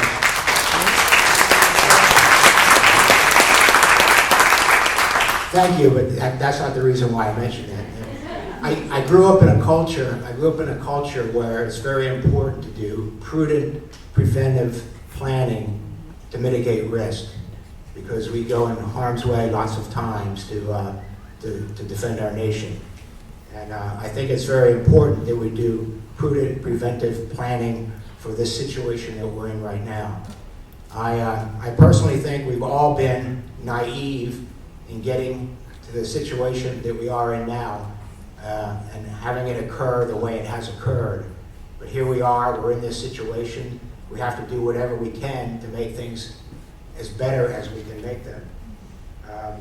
I'm glad to know that we do have representatives here from Senator Killian's office and Representative Comita's office. And the comment that I'm going to make is kind of directed not necessarily to them specifically, but to our legislatures in general. I got to say, as a former military person who's defended this country, I'm ashamed of our Pennsylvania government.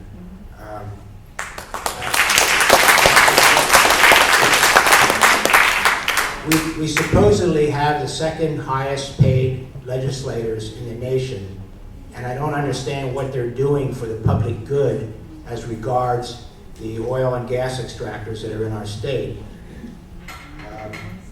We need to start charging a severance tax. Why we aren't charging the same severance tax that every single other state that has gas, natural gas and oil is totally beyond me. I just can't quite understand it.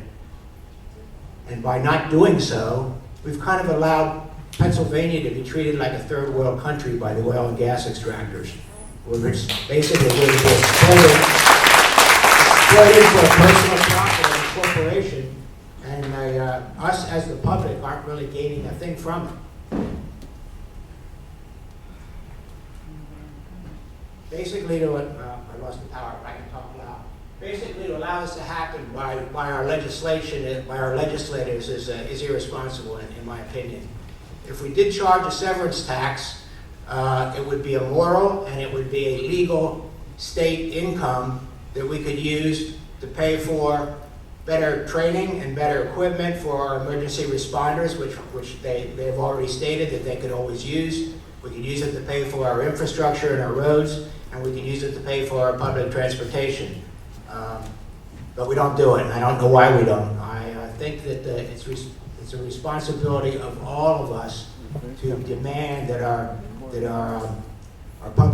publicly elected officials, our state senators and our state representatives, do everything they can to push so that we at least charge the extractors that come in here the same tax that they would be charged in any other state where they were doing extracting the natural gas and the oil.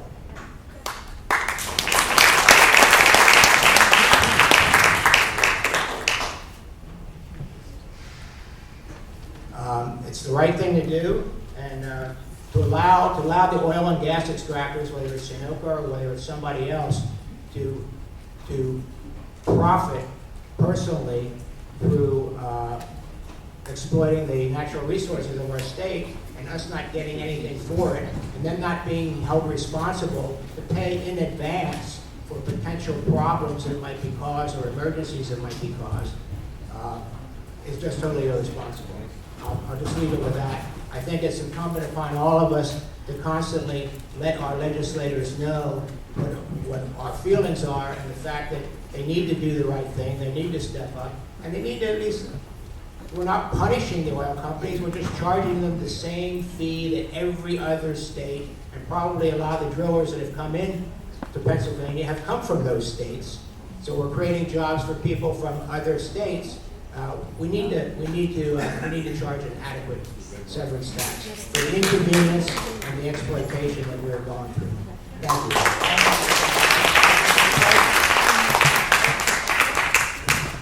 Hi, I'm Pam Onyx from 657 Heatherton, Hershey's Mill.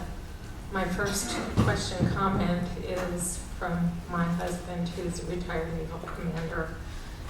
His question was, why did they have to put an NGL pier 1.4 miles out into the Chesapeake Bay, away from houses and towns, etc.? I think we know the answer, but there's the question. The pier where the NGLs are going to be delivered into the Chesapeake Bay, I believe it's 1.4 miles out. I think we're talking two different things. You may be referring to Cove Point, that's the only one I know in the Chesapeake, which is liquefied natural gas. Okay. It's a different product. So, Okay. The piers where this is delivered and where ships are in Marcus Hook are the same kind of piers that we would load any of our products at. And they're not at that kind of level. Okay, I guess he did say LNG, so I guess I'm incorrect there.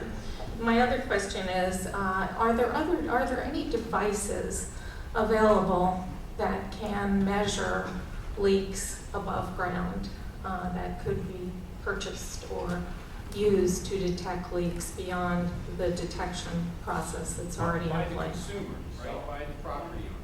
Perhaps, or whatever. I just want to know if there is anything reliable that's available.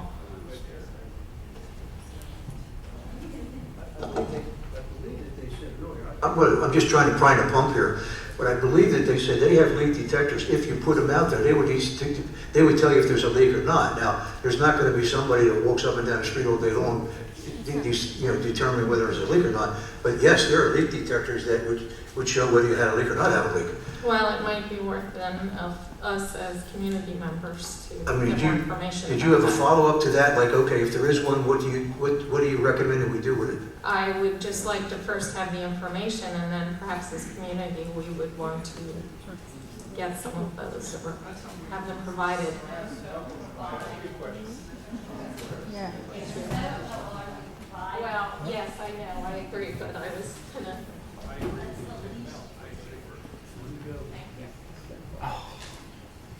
Hi, good evening, Tom Merrick, 1216 Upton Circle. My question is just for clarification. The boot road, I know that you said it's a pumping station, but is it also a shut-off valve station? Go ahead, Jeff. It does have shutdown, or what we call emergency flow. It does have automatic shut-off valves. They can be shut manually. They're called EFRDs, emergency flow restriction devices. So for the existing lines that we have, not the ones that are being built now, there's a pump station there, and they can also shut off the line there. The two new lines that we're building now, the 20 and the 16 inch, that's what I was explaining before, next to Goshen Fire Department. That's where those automated valves will come. And they're shut-off valves? Any valve that's above ground, I mean, you have, the purpose is to be able to shut in the system, and these are automated, so they can be operated remotely by our control room. Okay, so the two closest shut-off valves to like Peter and Paul, for instance, they would be at the property next to Goshen Fire Company, and where's the other shut-off? Middle of town? No, it's in Thornbury Township, Delaware County, so it's pretty much right at off of 926. Like Duffers? Duffers. Okay. You know that. So it's like 8-9 miles? About 6 miles. Okay. Would Sunoco be able to provide to the township the number of exact miles that is and how long it would take that line to drain, just so the public can be aware of it? Yeah, in general, yeah, we've provided, I think, the exact miles. It's 6. I don't know offhand the kind of to the decimal point, and we've also provided in terms of how long it would take to shut them off, in terms of the 30 to 90 seconds, depending on the size of the building. Okay, thank you. But we can get that for you. There's specific miles between each one. If you have a specific one, get us the information. We'll tell you when we close those off, how long would it take to purge it and get it out of there, whether you push it or you vent it. We can give you that information. 20 miles or 10 miles of 8-inch pipe equals at such and such a rate. Okay, so all 3 pipelines, the existing one and the 2 future ones, will have shut-off valves upstream from Peter and Paul by like 2,000 feet, roughly. I don't know offhand, but yeah, we can confirm that. I know we have in the past because they've asked, but we have that information. Okay. I can make that readily available. Can I ask a follow-up question to those valves? So that's it. We have to go, Tom, sorry. No, this is an important question. You said will be done. You answer the question, you gotta go over there. Okay. You gotta give your wait. You're gonna have to open his eyes, Marty. The meeting's over. You said the valves will be done. Is there a done deal with the PUC and the West Goshen issue? the settlement agreement violation.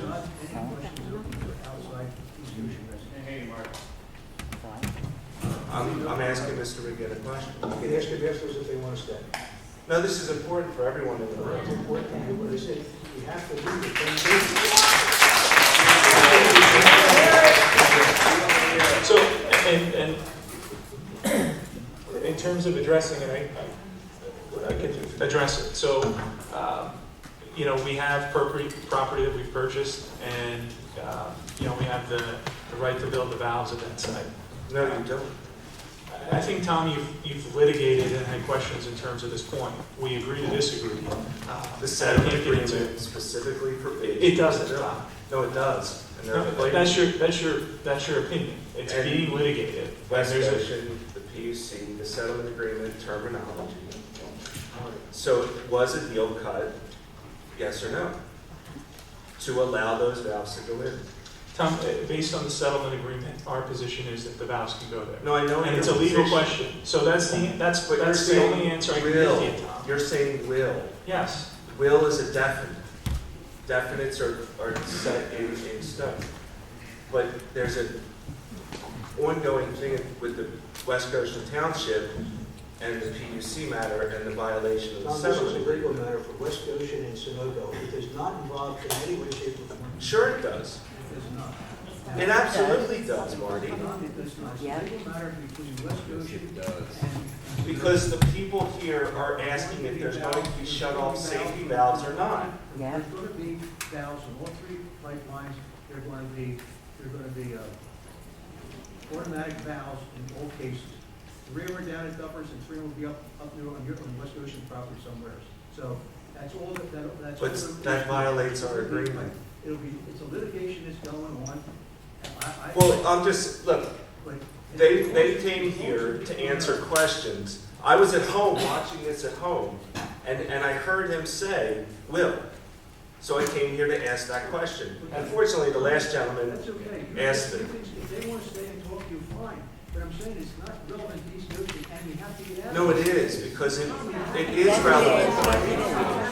It's a safety feature or not a safety feature. We're gonna have more meetings, there are gonna be more meetings, you put it enough in, it's late, we can't wait to do this, and we gotta shut, Tom, I'm saying, we are not shutting you off permanently, but we've had a long meeting tonight, there's more litigation to go on. It's unfortunate. It's gonna take time, we're interested, there are gonna be more meetings, fair is fair, we've all been here for at least 4 hours, and it's time tonight. We're not gonna solve that tonight, Tom. Let's move on to the next meeting. And you're welcome back at that point, sir. I don't think I am, Mr. Lynch. You are. If you are, you're welcome back. It's unfortunate that you guys say you're willing to talk to the community, but when they're asked hard questions, all of a sudden, you're not an expert. Right.